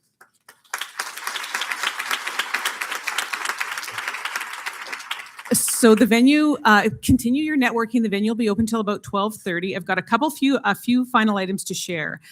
We have two special guests joining us today, Krista Jones and Siobhan Hasfeld McIntosh. Krista and Siobhan have worked with many business founders and leaders and have helped them make clear, confident decisions. They've both offered to speak to attendees today and answer questions you might have about your business. They'll be in the cafe behind us for the next hour. We're also proud to sponsor Dress for Success. You might have seen their booth in the lobby when you came in. We'll be collecting clothing items through the entire month of March, and your contributions help women access the tools and confidence they need to thrive professionally.